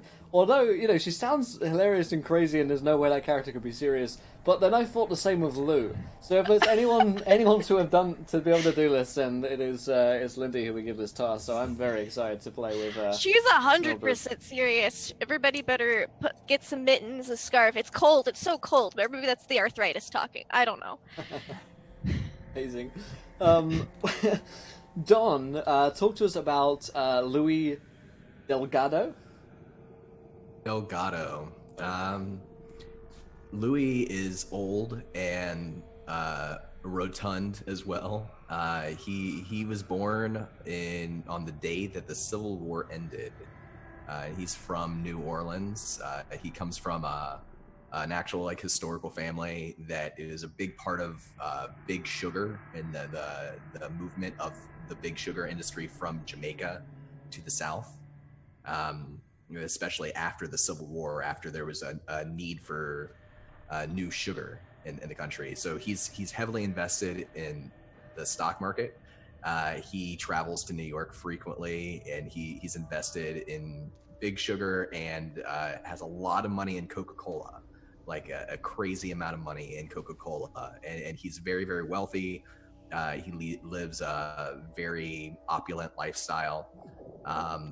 And he also, he's very interested in history, archaeology, anthropology, especially of indigenous cultures. This is to people in his circle, maybe it seems like it's his big hobby, but it's sort of an obsession for him. It's very interesting. There's I have access to some secrets about to Louie as well, so that's going to be exciting. I think we've got a great lineup here. And also Greg's mentioning in chat, but for those watching back on VOD or on YouTube, Greg is going to be playing Castor, a street performer, also from Baltimore, who has a pet monkey named Laszlo. So it's only a matter of time before Laszlo goes insane, I'm sure. So you got some. Greg's got like a buffer, you know, like some of the sanity loss will go to his pet monkey. So that's who Greg's going to be playing. Also, if you're picking up on hints from last season, Kip was also, last name Edwards, also from Baltimore. Tom, Sloan is returning to us, but we talk a little bit about what's been going on with Sloan and how Sloan has changed somewhat since last we've seen him. Okay, so playing Sloan again. It's been, I think we're doing 2 years since the last campaign. And if you all remember, Sloan was in the possession of the Necronomicon at the end of the campaign, and he has used those 2 years very wisely. So there will be 1 or 2 new surprises coming out for Sloan the next season, or Sloan 2.0, as I like to call him. There will be some difference in his personality, in his visible appearance. I haven't told anyone what he's going to look like anymore, anything like that. It will still be the same Sloan, but slightly evolved, I suppose you could say. And a lot more... Well, the Necronomicon likes to teach, so we'll see where it goes from that. But I'm hoping next season you will... Because I've... funny enough, for the previous season, I didn't give Will a backstory for Sloan, mainly because I didn't have it fully fleshed out. I kind of fleshed it out as the season continued. So now he knows pretty much the backstory of Sloan, and Will being as evil as he is, I'm sure he will intertwine that with the campaign and everything else. So yeah, I'm really looking forward for people discovering more about Sloan, his backstory, and the reasoning behind things that he does, because he is quite a complex fellow. Yeah, definitely something that we're going to explore next season is Sloan / Matthew. Greg says Sloan is an adult performer. It turns out the Necronomicon is an eldritch sex book. Yes, the Kama Sutra of Cthulhu. Yeah. So that's what our cast are going to be looking like next season. We've got Seth, Penn, Mildred Crabapple, Castor Edwards, Louie Delgado, and Sloan returning to our screens next week. A couple of things, I guess, general information that I've given to you guys is that we're a couple of years forward. We are right before the stock market crash, as I mentioned before. And we are, again, working with Caligula. So, you guys will have been sent over, recruited in some fashion or way to Caligula. Of course, the events of Nameless Horrors are canonical. So, depending on your characters, you may very well be aware of some of the things that had happened, and also depending on your hierarchy within Caligula. You guys are actually... Caligula itself has changed somewhat since last we've seen it. where formerly they only worked in the shadows and members would never meet one another except for especially important missions, they now actually have a home base, and the various members from Caligula travel to this kind of safe zone during when they need to either report back in with artifacts that they've found, or members of the symphony that they have brought back for interrogation, or that they've murdered, because there is still this kind of underground war going on between Caligula and the symphony, a constant battle between the two of them to gain kind of hierarchy over one another. The symphony are still looking to seek out artifacts and put under their control great old ones and any kind of eldritch beings that they can. At the same time, Caligula is trying to stop them from doing that. Interestingly enough, Caligula are also holding these artifacts that they get from the symphony in order to put them in safekeeping. Whether or not that is truly safe, of course, is a completely different matter. And we'll once again be exploring the kind of grey areas of where Caligula work. Are they really the good guys or not? You guys will be kind of inducted into their group and be sent on your mission. I've given you guys the prompt already, but you're going to be searching for the strange disappearance of James Fraser, who is actually the son of an important banker and kind of an aristocrat, I suppose. It's very likely that someone like Louie Delgado will be familiar with the Frasers, as they are a very rich family, heavily invested into the stock market as well, and quite possibly even rivals to the Delgados. So that's something that we could play off of as well. That's your first mission that we're going to be sent off on. And I'd like to go around and sort of figure out how you guys have joined into Caligula, what kind of seniority you have within the organization. For the most part, you would know that the leaders of Caligula are these folks who can basically travel in and out of time. Hint, hint, are characters from former seasons. So Lou and Garin would be involved. Obviously, we've got Nancy as well involved, and one that they refer to as the Cowboy. So basically, Caligula is a one-stop shop hall of fame for former members of Call of Cthulhu seasons. They may or may not stop in at any time because they can travel through different times. So let's go with Seth. Seth, how have you become involved in Caligula, and how involved in it do you think you would be? Well, I think Seth's involvement is pretty on the nose. I mean, he's a book dealer, so I think that maybe Caligula has come to him on occasion to either look at a tome to verify its authenticity, or maybe pick up something, or maybe he came to Caligula first because he had heard this name and he had something that he wanted to get rid of. So I'd like to think that he's maybe more of an ancillary, like a, not maybe a main member, but he's on the Rolodex for them to call under experts. I don't know. I think that's a good place to at least start. For sure. Absolutely. So this may very well be the first time that Seth is sort of coming to, Caligula HQ as it stands. This probably works quite well because in Nameless Horrors, you guys were also sort of exterior contacts that Caligula used. And, they weren't really using their own agents, and they didn't really arm you guys with any knowledge or any ability to defend yourselves. So Seth's probably coming in at a similar point. He wouldn't have like a ring to hold back the horror. He probably wouldn't have too much information other than, what he's been told. He would have been paid very well by Caligula already in order to get him to this location and being sent on this mission. And probably it's the first time that he's meeting Mildred, Castor, Louie, and Sloan. Interestingly enough, Seth, if you've got quite a high occult score. Well, I am going to, yes. I've been making my character as we're playing. Yeah, no worries. Then you probably would have done your research on Caligula, and you probably would be fairly well aware of the events of Nameless Horrors, at least insofar as the story that is told. which is not with all of its detail, but essentially a group of members of Caligula have managed to rescue the Necronomicon. And, yeah. I mean, and that's a perfect, like, the resurfacing of the Necronomicon. Right. Any occult book dealer would just flock to that like a moth to the flame. Absolutely. This thing is worth immeasurable amounts of money to the right people. And, you know, do you run a book shop of sorts? Yeah, I'd like to think that, you know, I decided to base him out of Providence, Rhode Island. A little homage to the old HPL there.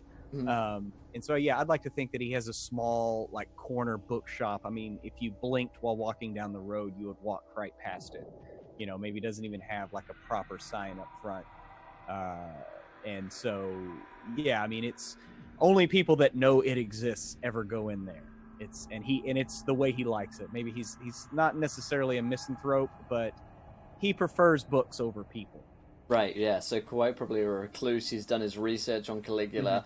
And yeah, because Sloan is going to be returning, it is Sloan's reappearance that probably Seth has heard of. And that's probably why he's been so interested in Caligula.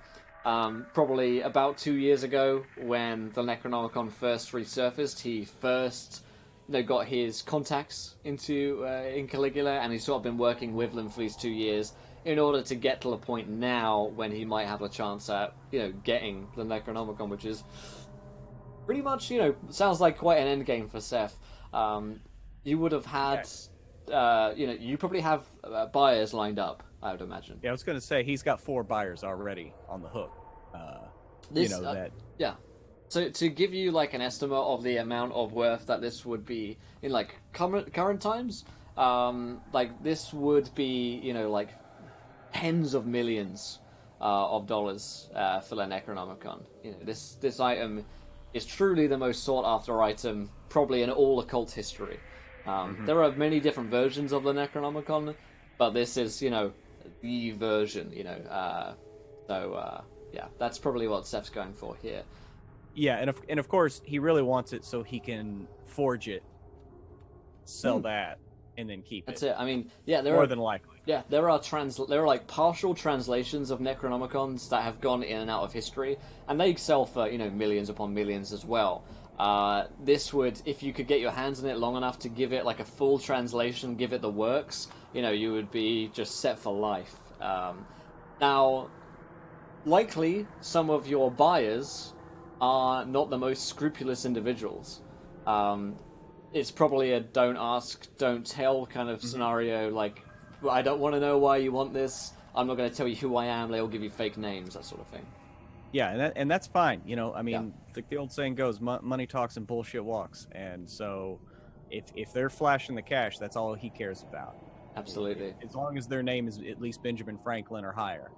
Then that's all that Seth would care. Okay, so what I'd like to give to Seth as well is that you have that book on you with, at the very least, details on how to contact those 4 buyers. That may turn into something useful for Seth down the road, is that he has a book. I mean, they're all fake names, but you would have, like, a phone number to call. If you ever get the Necronomicon, you ring this number, and you get direct to them. So that would be something useful for Seth to have, and that might work out in your favor or otherwise during the course of the campaign is something that could be interesting. Along with, of course, like a whole wealth of knowledge of books. You probably don't carry all of them with you, but you've got that store back in Rhode Island that you could always travel to. Cool, okay. Let's go to Mildred. Same question, Mildred. How do you think you've gotten yourself involved in Caligula? It's an organization which started about like 4 or 5 years ago, so it's not something that she's... It's like a baby organization. It is, yeah. 5 years old. A real startup company that they've... All right. Well, Mildred, she's got a lot of time on her hands, because all she does is knit and bake cookies and stuff. Maybe a little gardening on the side, but her arthritis has been getting to her lately. It's a little less than the gardening. She's probably heard about it because she's got the maximum occult possible, which is 75. Because she's old, she's had a lot of time to look into stuff, so she's probably curious to see what they're about. checking them out. Probably been in there for maybe the past year and a half. Kind of checking them out, seeing what it's about, doing what she can, getting to know everybody, because she's just such a people person, and she likes to talk to people, because it's kind of lonely sometimes when you're really old and widowed and your son never comes to see you. So what is her like day-to-day task? If they're going to keep Mildred around, this organization. Probably interested by her unique knitting right that she has. So maybe she teaches like a crochet and knitting class. Yeah. To members of Caligula. Okay. So is that because essentially that's how we're explaining Mildred does spells. Does she teach them defensive spells? Does she teach them, offensive spells? How dark is her repertoire? Well, she can't teach them. They are just a baby cult. So she can't teach them everything that she knows. This is like her 20th cult. She's done a rounds, I mean, if you do one cult every 10 years, this is like her 8th one, We did the symphony and now she's here, Those guys I couldn't hear the music. My hearing's not what it used to be. 0 points in listen and spot hidden. Those are just start go. She's probably teaching them more defensive stuff. Just this will keep you safe, dearies, and warm. And like all the crazy knitted cardigans and stuff. Right. All sorts of just mostly defense measures, maybe a little bit of investigative stuff as well. Something to reveal the nature of things. But... Okay. So all right. So... But she knows a lot more. But again, baby cult. She's not going to teach them the advanced knitting, which is the offensive stuff. Okay, so the offensive. They're all knitting. so young. This is offensive 40. knitting. Offensive knitting. So is it fair to say that Mildred doesn't really care for what Caligula stands for in terms of that? They would say, their propaganda at the very least is their message. Their mission statement is to destroy the symphony and to destroy eldritch evil and to, protect the world. Is that something that Mildred stands for, or is that something that she's there? I think she'd be down with the protecting of the world, but she's been around the world for a long time, and sometimes these young whippersnappers, they don't necessarily see the big picture and how like the delicate ecosystem of cults in the world works. So she's kind of just there, just maybe trying to encourage growth in a positive way. She's sort of got a bit of Darwinian theory going on that, cults need to exist and Caligula need to exist, and it's sort of like a symbiotic relationship, food chain sort of thing. Yep. Okay. Yep. They've been around for as long as her whole family line of knitting can remember, which is an awfully long time. So, and her knitting needles are they're wooden. I don't have metal ones for now, but they have like all sorts of eldritch signs, carved in, into them. Well, okay, so what is something that in fact, I'll get to that question next. We'll go back around and ask that question to everyone. Okay, so that's Mildred. Louie. Now, Louie's an interesting character. How has Louie gotten involved in Caligula? I think very slowly, probably initially as a financier. He's invested into Caligula, supporting their mission as they've gone public. But I think maybe it's the death of the Fraser boy has made him feel like he needs to get a little more hands-on involved, and he probably would use the fact that he's made some significant donations, so maybe over the past couple of years, to strong-arm his way into the field, so that he can be there as part of the investigation. Absolutely. It's probably something that, while Caligula have gone, public, as it were, they would still be considered, like, absolute jokes to, like, the real world. Like, no one actually knows who these guys are. Like, if you walked on the street, there's never a newspaper, a single article have been on Caligula. They still like to work in the shadows. It's just that people in occult circles probably just know how to reach them more than they ever used to be able to. And therefore, they're not very well financed. Meaning that they do just as we've seen in the past, just hire exterior people, satellite agents to go and do things and don't arm them properly. So it's probably quite easy for Louie to lean on them a bit and say, if you want these donations to continue, then you're going to have to do me a favor. Yeah, I think that's how he would get down to wherever it is that we start off on. I like your idea about the Frasers being an acquaintance, a rivals, maybe. Yeah. Definitely in the same economic stratosphere as the Delgados. Yeah, you guys are probably fairly well familiarized with one another, and whether or not that relationship is a loving one or not. I imagine it's a very cutthroat environment on Wall Street at this time. Especially with the mega rich, which is what Louie is. I mean, he's not just a rich guy, he is, absolutely mega bucks. So, very cutthroat. There's probably been a few deals that the Frasers have gotten over you, with, Coca-Cola investments and sugar that, you just cannot stand the Frasers. You might not know James Fraser so well, he is the younger son, but it's probably more what he stands for. And it may very well be that Louie just wants to find out what's happened to him in order to get a leg up on the competition. It's, this sounds like the kind of thing where it's like, well, maybe he's gotten lost somewhere with like a bunch of hookers, and this is going to be an amazing story to blast to the press. This guy is actually just on, cocaine and hookers, and completely expose the Frasers, perhaps. Yeah, I think blackmail is probably his angle. That's what he's looking for. Anything that he can use, because this is there is right now the biggest bubble in the stock market history, and so people who are making a lot of bucks, they're at the very peak of what's possible, so if he can get anything on the Frasers that he can use against them, that's winning the game, and he's all about playing the game. And so for Louie, it's not so much about defending the world as much as it is, well, if I invest in these guys and I get probably access to, occult magical items that are worth a lot, such as the Necronomicon, you've got the potential for coming into possession of something like the Necronomicon, which is also something which is just of absolute value. So probably a bit of a hedge bet for Louie to go in on Caligula. I think he would. He's all about business transactions, and so if it's a positive, symbiotic relationship, and they're doing things that are helpful, that's fine. But as long as he's getting what he wants out of it, then it's a good investment. Cool. Okay.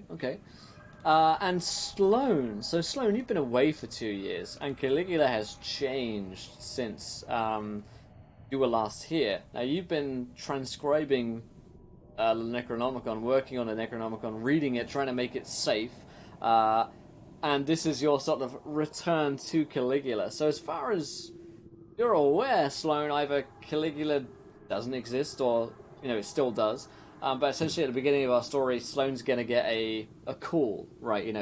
This is the beacon to come home, basically. The bat signal. The bat signal, exactly, the Sloan signal. Where is Sloan at right now with Caligula, with everything that's happened?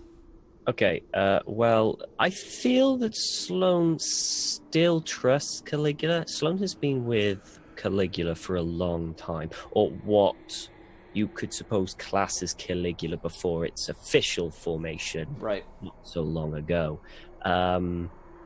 So I feel he still trusts Caligula, but more the older members rather than new ones. I think he's very much old-fashioned, where the ones that he kind of semi-knows. Sort of the old guard. The old guard, yeah, he's definitely old guard in that aspect. He probably would be a bit more wary of the newer members because they're joining just because Caligula is a bit more popular. It's a bit advertising. It's opening its doors a bit more, and he's probably a bit cautious as to, well, are the people coming in really know what they're coming in for, or are they just trying to either make a quick buck, or are they bored, or do they want a hobby? Do they really know what they're going to be going in for? So I feel that probably Sloan will project that on particularly the other players, and he might be a little snobby as well in that aspect. As in, I'm the old guard, you know.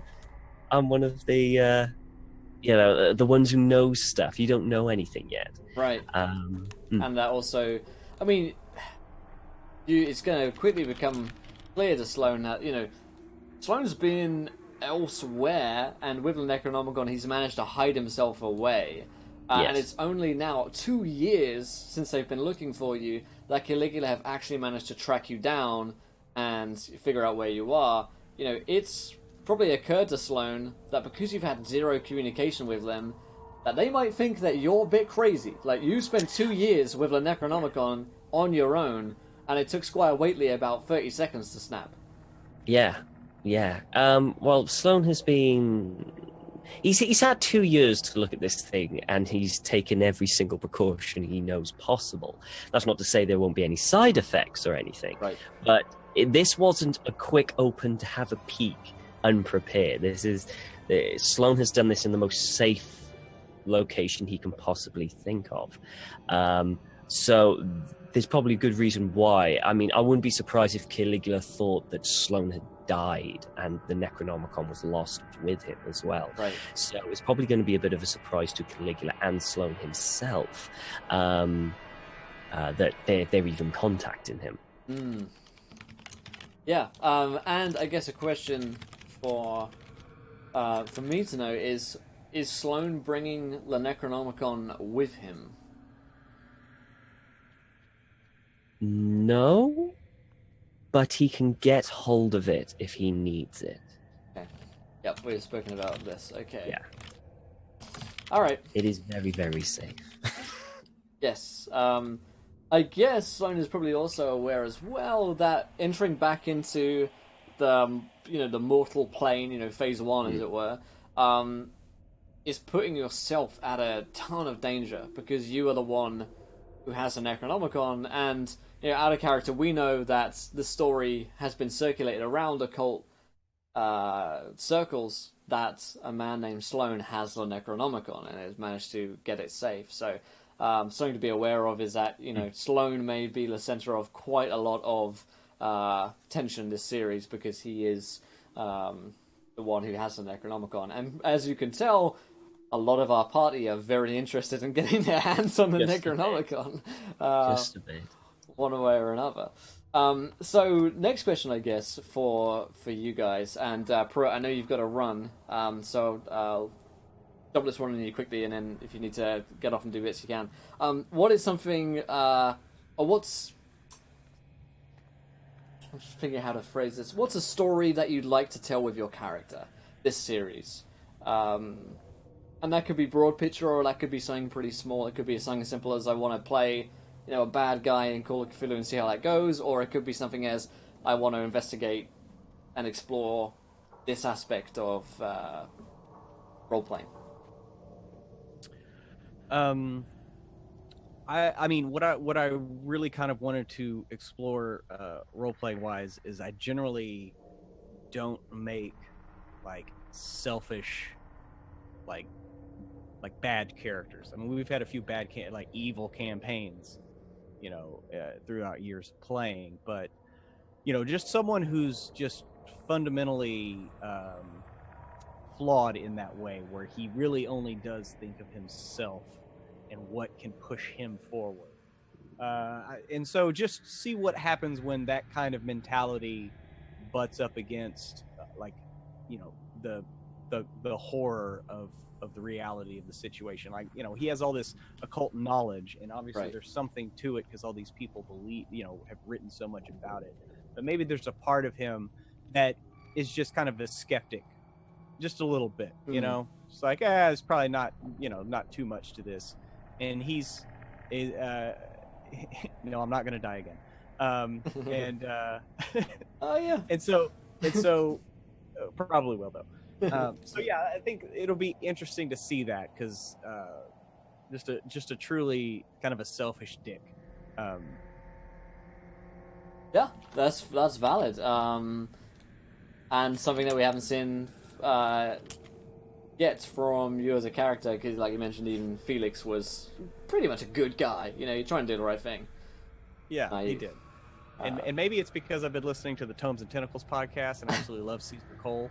It's just like what that's like to just, but someone going into it with some skepticism, even though he has the knowledge of what was written down because he's been reading all these books, but maybe he's never had a specific incident happen to him. Right, that he can point to, and yeah.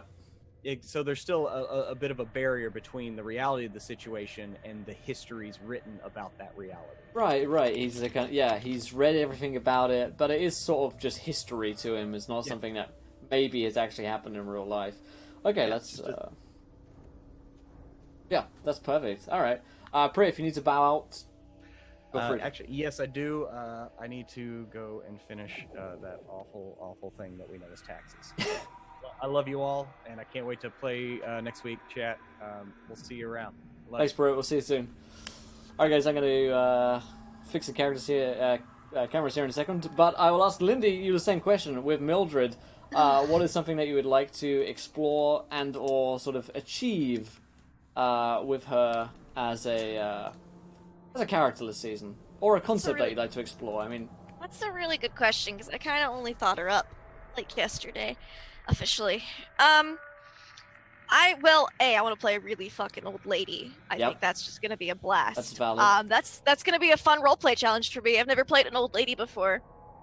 I've also I want to explore because I've never played an occult person. I've never played anyone who casts any spells. I've played a super religious whiskey alcoholic lady. Played a badass doesn't give a fuck. I played a crazy hobo. This one's gonna be just a sweet little old lady grandma who knows a lot more than people might think she does because she's so sweet. So the clever, helpful, sweet grandma type. I'm excited about all the occult stuff. She's definitely very Hyperborean influenced. Interesting. That's where this ancient knitting technique comes from, Will. My family line goes way back. Interesting. Okay, that's something we could play with, being like, if she legitimately is connected to the Hyperboreans. We've talked about an element of the... we've heard about them, but we've never really heard about them. Yeah, we've touched last season on the Believers. So I think that would be interesting for Mildred to explore further. Okay. Yeah, she's definitely very intrigued with anything Hyperborean because of her Hyperborean knitting techniques. And yeah, it's going to be interesting playing someone who's just super nice, super sweet, and so, especially with this group because apparently it's going to be full of assholes. She's just going to be like, "Oh, I love you anyways, dear. It's going to be all right. Here, have a mug cozy or whatever." I don't know. Okay.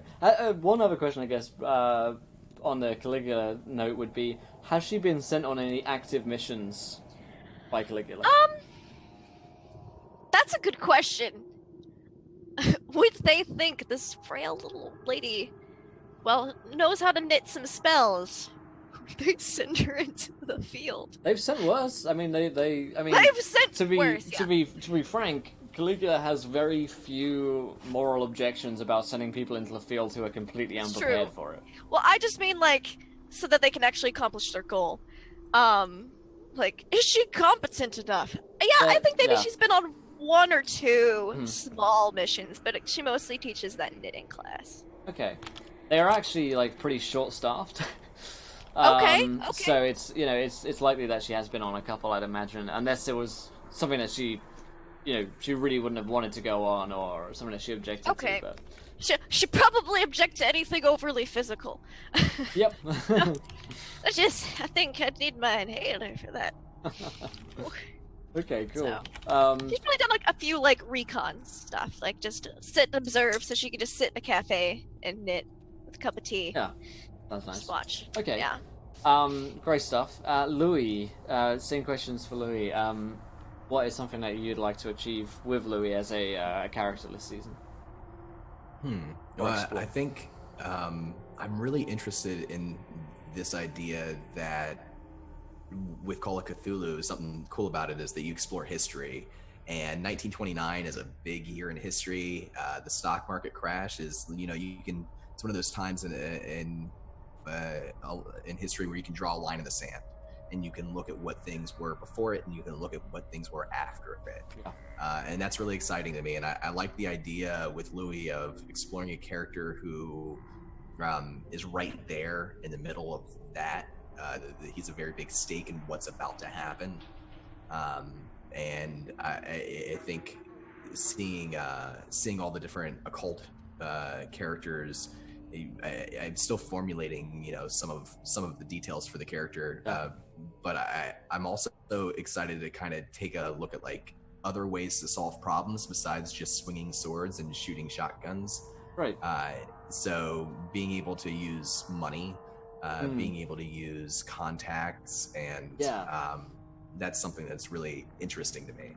Yeah, I think someone as rich as Louie does have, like, a legal team on hand. Like, you call them up, and they're the guys that, sort out a lot of your problems. And he's probably the sort of person that maybe doesn't have to make a lot of, like, small-scale decisions. He is involved in the big picture and probably has quite a big team of people who, work on the day-to-day running of his, of his investments. So I definitely think it would be interesting for Louie as a character to have the ability to, call up a lawyer, a contact with a lot of money, someone that would recognize the Delgado name at this time. So I think it would be interesting to see a character who's very wealthy and also very influential at this time as well, because normally we've had a lot of sort of low-profile characters, and Louie is pretty high profile. He's, other than Ryan Hawkes, of course, who was fairly high profile. But for all the wrong reasons. Okay, and Tom, with Sloan, same question. I guess what I kind of want to do with Sloan is more explore Sloan. He's quite a complex person, and I kind of want to explore more the relationship between Sloan and Matthew. How that formed. It's kind of more like backstory, I guess. Of course, Sloan is there to, do the mission and carry on, but it would be quite nice to have explain the backstory a bit more and how that changed Sloan and how it's going to change Sloan as the game progresses as well. I think it would be quite an interesting experience to go through. Absolutely. We've very selfish. Sloan. All about me. I want it to be all about me. All about me. Yeah. Something we've talked about as well in DMs about what Sloan's backstory is and how we can explore that this season. And I think as the stage is set right now, Sloan is set to be a centerpiece figure in the narrative because he has the Necronomicon, and a lot of our story is revolving around that one item which Caligula currently has in its possession. And it does have world-ending capabilities, so it's like one of those things where it's like, well, probably shouldn't let anyone bad get their hands on this, so we just left the Necronomicon out in the window. Why do you think Sloan has it, Will? Well, we'll see if he still has it at the end of the season, I guess. I guess that's the real question. Oh, man. But yes, that's pretty good. Okay, one other thing I want to do is, as I'm just continuing to build notes for your characters so we can create a story that's fun and engaging for all of you next season, would be to name one event in your character's backstory which either defined who they are or was just a key event in their life. Like the moment when I first opened an occult book and I saw the truth inside that this stuff was real, or I actually saw a spirit or a ghost when I was younger, or I went on a mission and something happened, like the kind of it event where you realize that the Cthulhu mythos was something that was possible, or something that just grounded your character as a person. It doesn't have to be Cthulhu related. It could be something that happened just to you as a younger person. Like when my father passed away, I had to take the head of the family and all of that stuff that goes with that kind of thing. So Lindy, Mildred's got a lot of history to her. Yeah, a whole lot. 86 years worth. Yeah.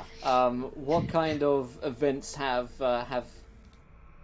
founded her, I suppose?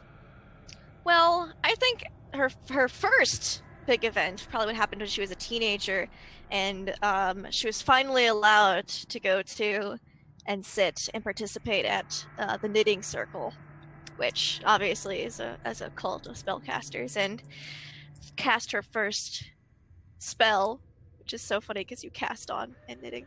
So that was probably a big defining moment. It's like, oh, this stuff's real. It's not just folklore and legends. Okay. So first real knitting circle experience. The Civil War, that would have been a big thing that happened in her lifetime. When she was very young, about 18. How did that affect her? She probably would have thought it really pointless. Like, there's so much more going on here. Why are we fighting amongst ourselves? She probably would have knit socks for soldiers with protective words on them, though. For whatever. I haven't decided which side she's on yet. Mm-hmm. But she definitely would have knit some socks for soldiers, and then probably met her husband through that. Maybe she ran around, the local hospital, tending to some of the soldiers' wounds. Met her husband there. Tell us more about your husband. Well, he was a dashing soldier, obviously. Let's say he was a general. That's exciting. He was a general. He was fancy. Okay. And when he was, unconscious or whatever, she was kind of just doing some chill spell knitting, and maybe he overheard something and didn't think she was crazy. He's like, oh, I've always questioned about this too. And so she's like, you're a keeper. And so maybe he was also curious to some of the eldritch type things, some cult-like stuff, shenanigans going on. Okay. Is he still with us? No, he passed about 25 years ago. Does he have a name, or is that something he's still working on? That's something I'm still working on. I have her son's name. Her son's name is Adam Crabapple. Okay. And he never visits? He never visits. Why He is doesn't that? call. Maybe he thinks she's crazy. He's like, Mom, you're just superstitious. This is all stupid. Yeah, that makes sense. Okay. Does he have any set career or anything? How old is Adam at this point? Oh gosh, how old is Adam? Well, how old could Mildred still have babies? Maybe she's old. Let's see, if he was 40, she would have been 46. No, right? Maybe he's like 50. Okay, so yeah, he's like an actual, He can't really be grown. much younger. Yeah, fully grown person in his 50s. Okay. Yeah. I mean, you can only have kids up to a certain age. He might have kids of his own. She doesn't know. He never calls. Okay. Okay, so Adam Crabapple. Gotcha. Okay, very cool. Who was it that first taught her how to use this stuff? We go over Her that? grandmother. Grandmother. At the knitting circle. Okay. Yeah. Her grandmother would have been about Mildred's age when she taught Mildred. Call her Millie. That was her nickname. Okay. Millie. Copy that. Alright, good stuff. Same question for Louie. What moment or events have shaped Louie into being the person he is?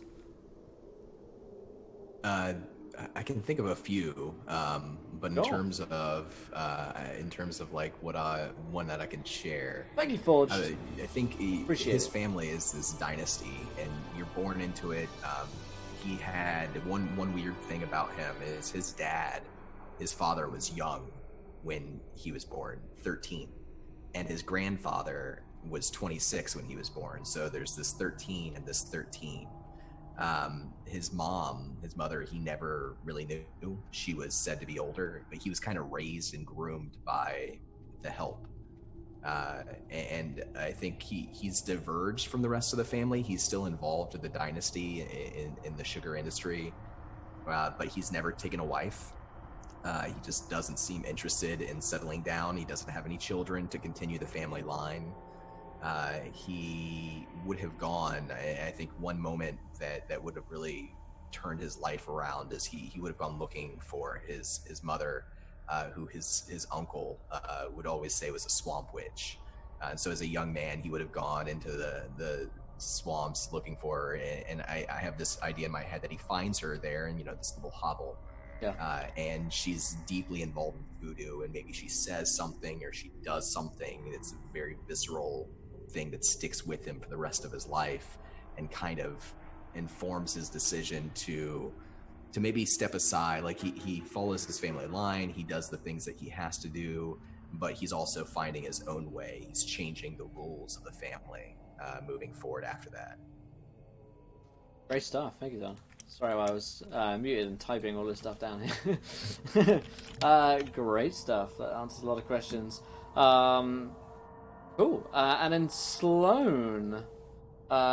You've told me Sloan's backstory, but was there one event either Probably. in that or aside from that which comes to mind? No, it's probably the event that I told you when he was a teenager. Okay. Do you remember it? I do. I have. Well, luckily enough, we have message evidence of We have written evidence. written evidence of our conversation. It's probably it's probably a mixture of both things. That event, and then later on, as the laudanum started taking effect, they're probably the two main events in Sloan's life. Yeah. Okay. That is good, and we won't reveal too much of that because that will come into play, no doubt, in our own story. Okay. Oh, perfect. So we've got about your characters, your aims, and a little bit of history with the characters. I think it's pretty good from my side of things in terms of what I wanted from you guys. Did anyone serve during World War One? That's a good question, I guess. No. No. My son may have, or my grandsons if they exist. I don't know. Yeah. Sloan definitely didn't. Yeah. Pretty unlikely. But Civil War, Mildred was definitely involved knitting those I socks. did. I was very involved during the Civil War. I attended a lot of soldiers' wounds. There you go. Okay. So what I'll do at this point, hopefully you guys in the I knit audience some blankets. have a hopefully you guys in the audience have a good idea of what their characters are. At this point, if you guys have any questions for the players about their characters, now would be a good time to ask them. And we can learn a little bit about them, and also we can make some stuff up as we go as well, which is all part of the character creation process. So feel free to ask any questions, my friends, and we'll see. I think we have a very interesting mix of characters this season, for sure. It's going to be interesting to see how they all meld together, and if they mesh. Love them all. If they do mesh, that is, I suppose, the question. That's the thing, isn't it? Sometimes characters, when you create them, they just don't mesh at all, and it can be a bit awkward. Fortunately, I think we've been pretty good with our campaign, with our characters. Yeah. No matter how different they are. Well, here's the thing. I think something that we could do is it's unlikely that Sloan knows you guys because you've just been out. But maybe we could talk about how Mildred and Louie know one another. Like, do they have a pre-existing relationship? Because Mildred's been at Caligula, for a good few times, and it's likely that Louie would have at least dropped in and seen what was going on at their headquarters. What kind of relationship do you think the two of them might have at the moment, if any? Yeah, I think he's definitely probably heard about the knitting classes, Right. and maybe he's flown in a couple of times to wherever Caligula's headquarters are to sit on one of the classes and just kind of observe. He's definitely curious. He's not an occult expert, but he's interested in it. Yeah. I've definitely baked you cookies. Yeah, and her cookies are good too. He would travel for the cookies. Yeah. Yeah. Yeah, you know her as the good cookie lady. Special recipe. Yeah. Okay, and I think as well, something that we could have fun doing is Louie's got that swamp witch in the backstory, and Mildred has grandma who's known about sounds pretty voodoo stuff, really, that the believers are up to. That could be an interesting connection for us to explore, in terms of, maybe there is some connection there that the two of them either feel with one another, because it could be the kind of thing, Louie, where let's run with this and let's say that when you did meet your mother, she also did knitting, right? She also had this like strange sort of voodoo knitted materials around that, during this experience you saw, and maybe that's something that you're interested in speaking to Mildred about, and learning what the hell is going on there. Yeah, I love that. I think that's great. I think it's cool. Yeah. Okay, I will write that down. I will be anybody's grandma. It will be everyone's. Yeah, she's so lonely. So Mildred, also, yeah, but do voodoo. Okay. One other question, I guess, would be what your guys' opinions of Sloan are at this point, because you would have heard of him, and being involved in Caligula, his story would have been told, and how he's managed to escape with a Necronomicon. That could either be seen as he's gone mad, and he's stolen the Necronomicon just like Squire Whately did, and history has repeated itself. It could be that he is a savior and has hidden the Necronomicon away from the rest of the world to save it, or he could just be a coward running. What does Mildred think of the story that she's heard of Sloan? Well, he sounds like a nice young man. Again, cults rise, cults fall. Things are lost, things are found. It's all a continual cycle that keeps going to keep the world spinning. So he's just doing his thing, probably learning what he can. Either hiding the knowledge away, doesn't matter. But, turns up, that'd be cool. I'd like to talk with him. He sounds like an interesting fellow. I enjoy a good book, when I can find my reading glasses. Sort of a it's all good scenario. Yeah. Okay. Yeah. Okay. She's very positive. Yeah. Okay. Louie, what would Louie think of Sloan? I think he definitely wants to meet the guy. He's the sort that's not very easily intimidated. He's used to getting whatever he wants. Right. But I think in terms of Sloan, he would probably approach him like he would approach like a political figure that he was grooming or whatnot. He would probably be very, very open and friendly and lavish praise and whatever spoils he could send his way. Because there aren't a lot of people like Sloan. There aren't a lot of people who have been through what he's been through, who have access to the resources that Sloan has access to. Right. And I think that would be pretty irresistible to Louie. Right, yeah, Sloan's someone that kind of holds a key that Louie needs to be turned open. Yeah, okay, that makes a lot of sense. Greasing the wheels and meeting Sloan as though he were a hero. Okay, interesting stuff. Good. Once again, you guys, if you have questions about the characters, or indeed any kind of Q&A stuff, feel free. We've got another half hour here before we head into our finale of Sands of Zahir, so feel free to jump in with some questions, and we'll fire them at our players here. I do like the fact that chat is saying it's Sloan's Necronomicon. Necronomicon. The Sloan-ronomicon. What? One question for you guys, I guess, is what are you most excited about in this next season? Everything. Playing with everybody because I love you guys so much. That's it. Yeah. It really is. It's just playing. It doesn't matter what character I'm playing. I mean, it's nice that I'm playing Sloan because I enjoyed it, but honestly, it is just playing with these lot. It's just so much fun. It really is. I love the first sessions that when we explore the characters. Yeah.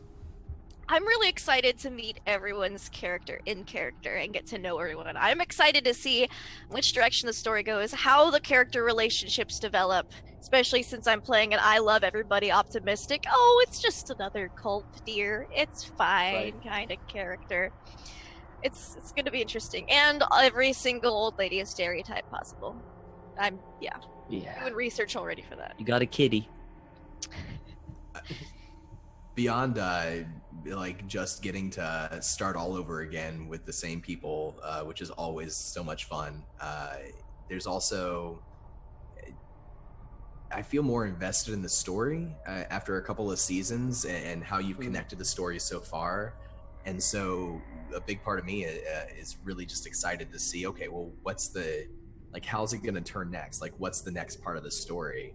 And that's one of the things that I love. I don't think, I've not played a lot of Call of Cthulhu, but I think, you know, usually they're shorter games.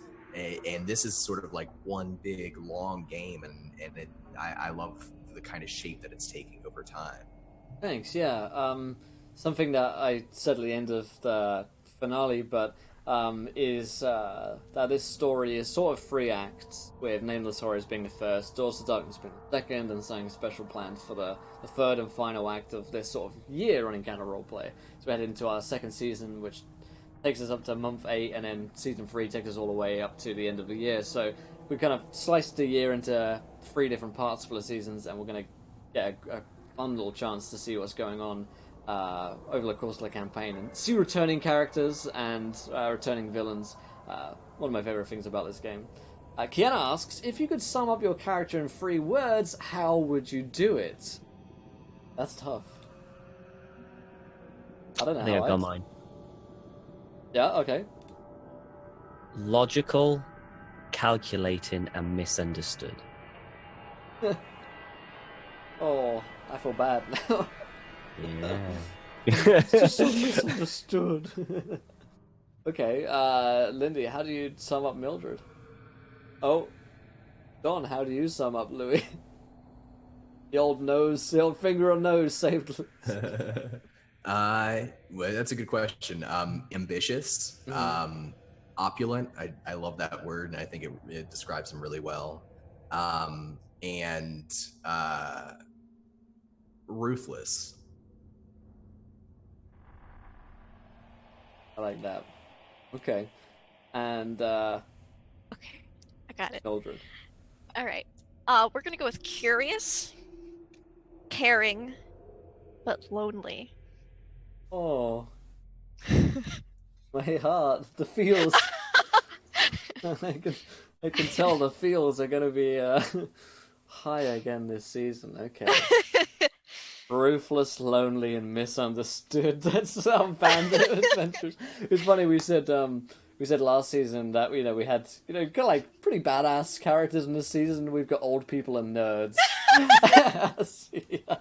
We went a completely new direction. Opposite direction. All the previous scene were heroes, anti-heroes, people that could save the day. We've got old people, ruthless businessmen that would throw old women under the bus to make a buck. Oh no, don't say that! It's the complete opposite. Don't throw me under the bus. No, Sonny, I won't be able to get back up. Yeah, it's There's going to be an interesting change of pace for sure as we head to the next one. Having a cat named Necronomicon just to screw with people. Here is the Necronomicon.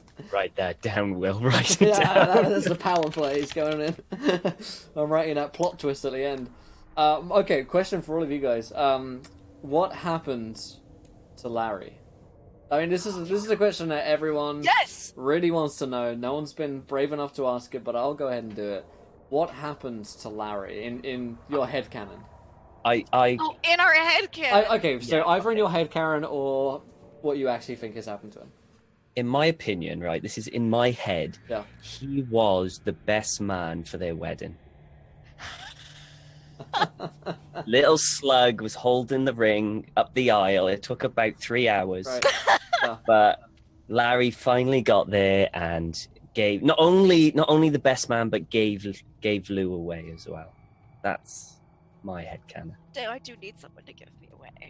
It's not Sloan or not Poole. Martin Poole. Martin Poole.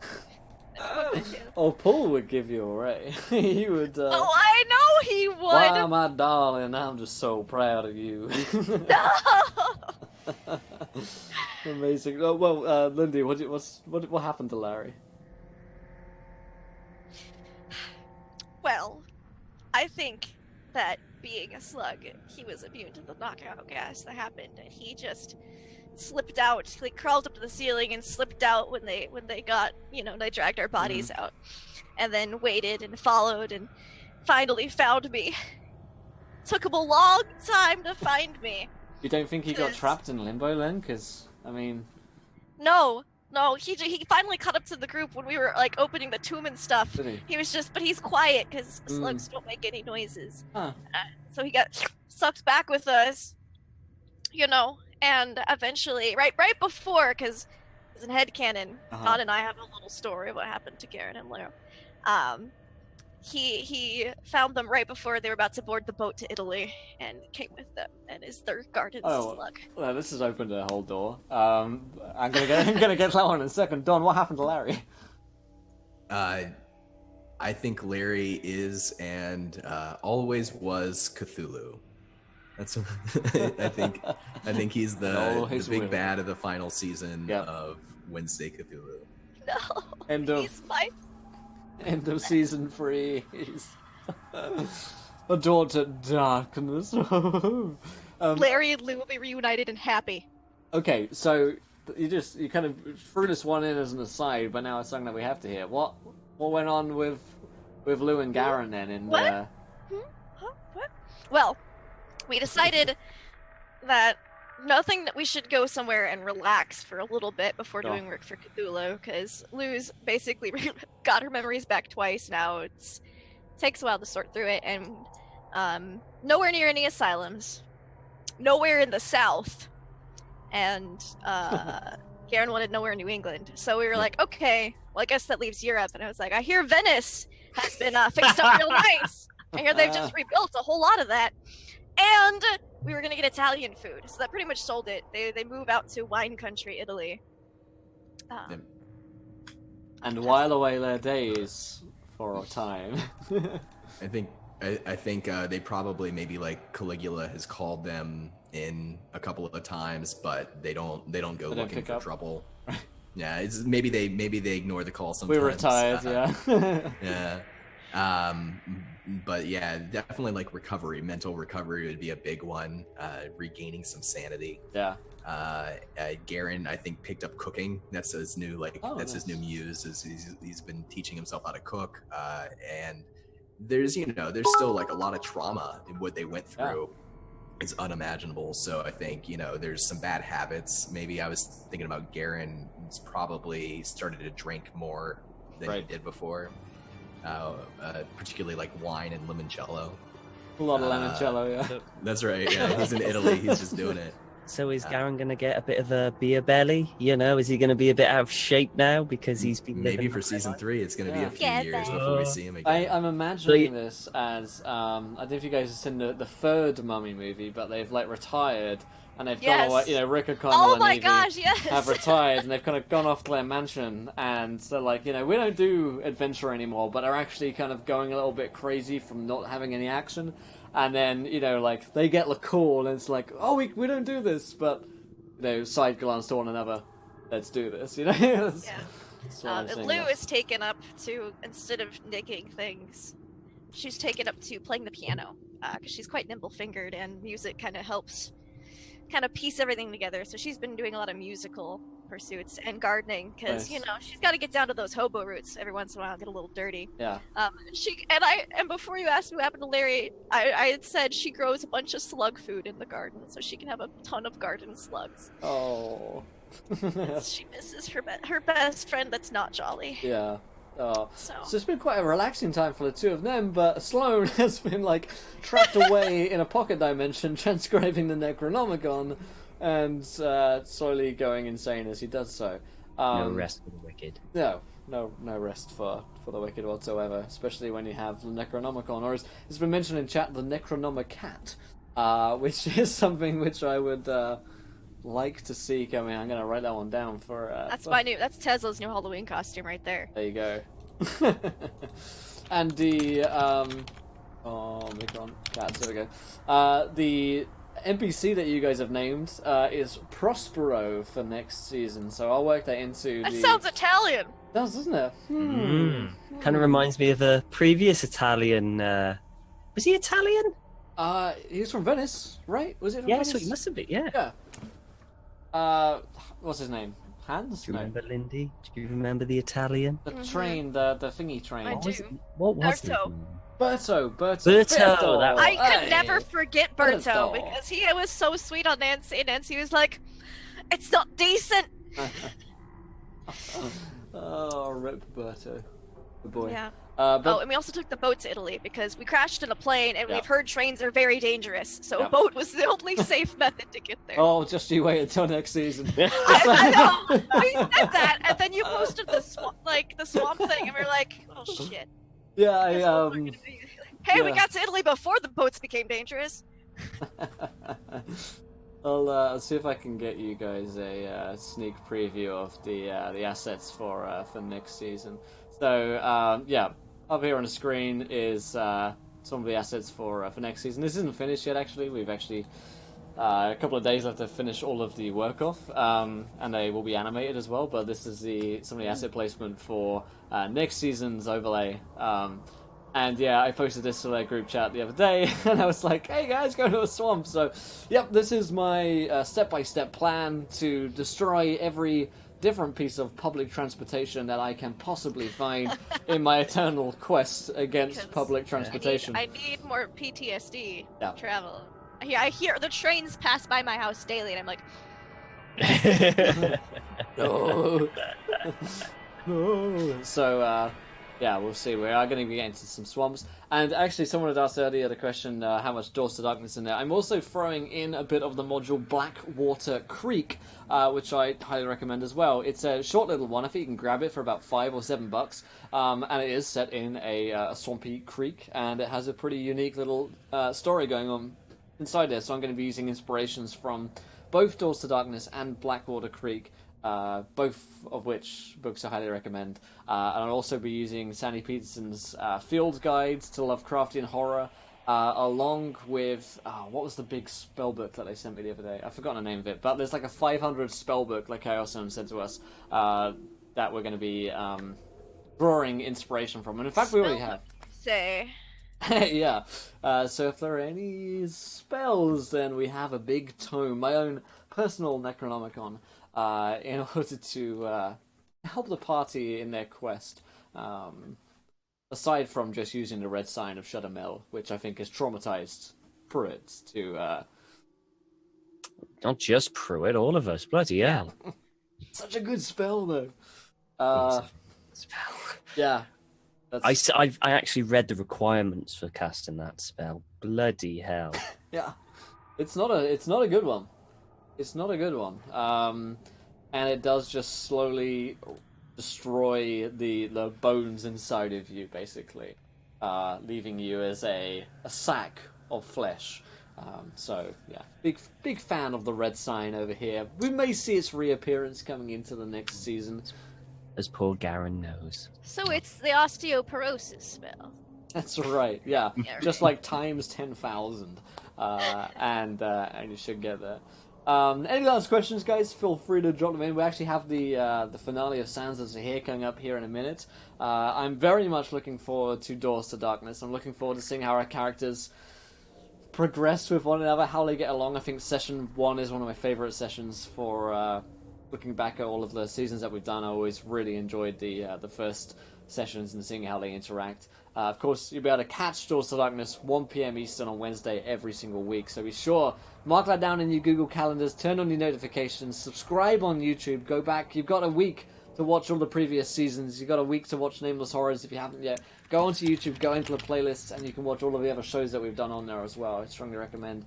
But before we go, tell me something that you guys are excited for the next season, that we're looking forward to, whether or not it's I'm looking forward to going insane, or I'm looking forward to seeing what villain we're up against this time. Something that we can tease and look forward to for Doors to Darkness. I'm just looking forward to... Forward to it. Yeah, I'm Can't just looking wait. forward to the whole thing. Absolutely everything. You know what? I'm really looking forward to the chat just giving us help all the way through the season. Not a single bad thing whatsoever. Sure. Just nat 20s, left, right, and center. You know, only good wild magic surges. I'm not sure how they can arrange it, but I'm sure they can. Okay. And then they can kind of like help us through the campaign. It's just the way it always is gonna be.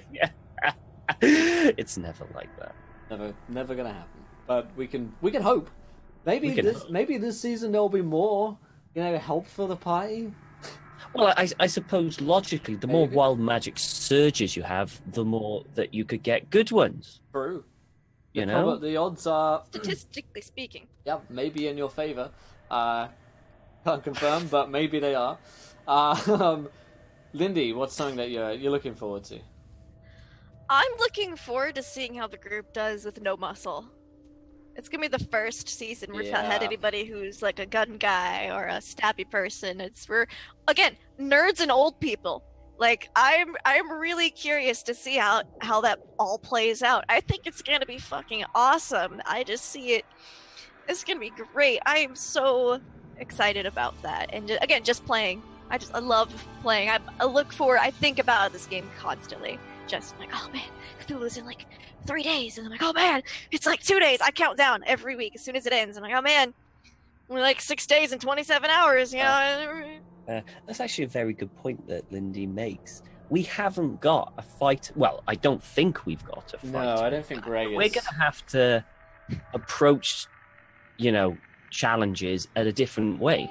We haven't got someone who's got a gun who's just going to go boom and just take them out or anything like that. We're going to have to think about this and go, okay, run. Throw a book. That's pretty good. Maybe a doily and then run. Yeah, throw a book. Throw one of your. How many of those knitting needles do you have? I hope you've got plenty, so you just start flinging them. My knitting needles are very special and carved with intrinsic arcane runes. Okay, you can't just throw them away like that. Can't you get normal ones in I'm sure she does have some normal ones for when she wants to do non-magical knitting, but they're her prized possession. All right, they're very special knitting needles. Okay. And Don, what are you looking forward to? Well, I think part of what they were talking about with characters that are kind of atypical for us that aren't fighters, getting in way over their heads. But for me, in addition to that, it's the environment too. I really liked Arkham and Dunwich, that aesthetic, that feeling. And before that, we spent a lot of time in Egypt and London, which were a lot of fun and distinct. There's something really about a swamp that, and I don't know where exactly it is or the details, but I imagine this really hot and oppressive, feeling environment and weather. And we've got two large, rotund guys, a lot of old people. It's going to be really uncomfortable physically for them, and that kind of gets my wheels turning. And I'm excited for that aesthetic, whatever that informs the story too. Yeah, I think it's going to be quite an oppressive, just hostile environment to be in, as well as all of the other horrors that are going to be involved, just to be you in. Might have to do a moan about mosquito counter, because I think there's going to be a lot of moan. They're going to be like hobbits. Yeah, it's completely fella. It's amazing. One question I have for you guys in the audience: if you enjoyed these session zeros, it's definitely something I could look into to doing. So let me know if you enjoyed the sort of decompress / chat about the characters. Definitely something I can organise. Didn't think that so many people would turn up and watch it, but there's been tons of people hanging out here tonight and chatting with us. So if it's something you like, let us know, and that's something that I can definitely do. Yeah, enjoyed watching the behind the scenes stuff. Good. I'll leave for you guys in the player group. I'll leave the fantasy ground stuff up for you, and you can create your characters in that and mess around with that for as long as you so desire. I'll probably leave up for a couple of hours for you. But we'll head off to our next show. We've got a finale coming. We've got the Sands of Zahir to finish off with an epic fight. So I'll go and hang out with you guys, and we'll see these guys next week for the finale. Not the finale, the premiere, in fact. The exact opposite of what I said. The premiere of Doors to Darkness. Thank you guys, and we'll see you soon. Bye! Bye!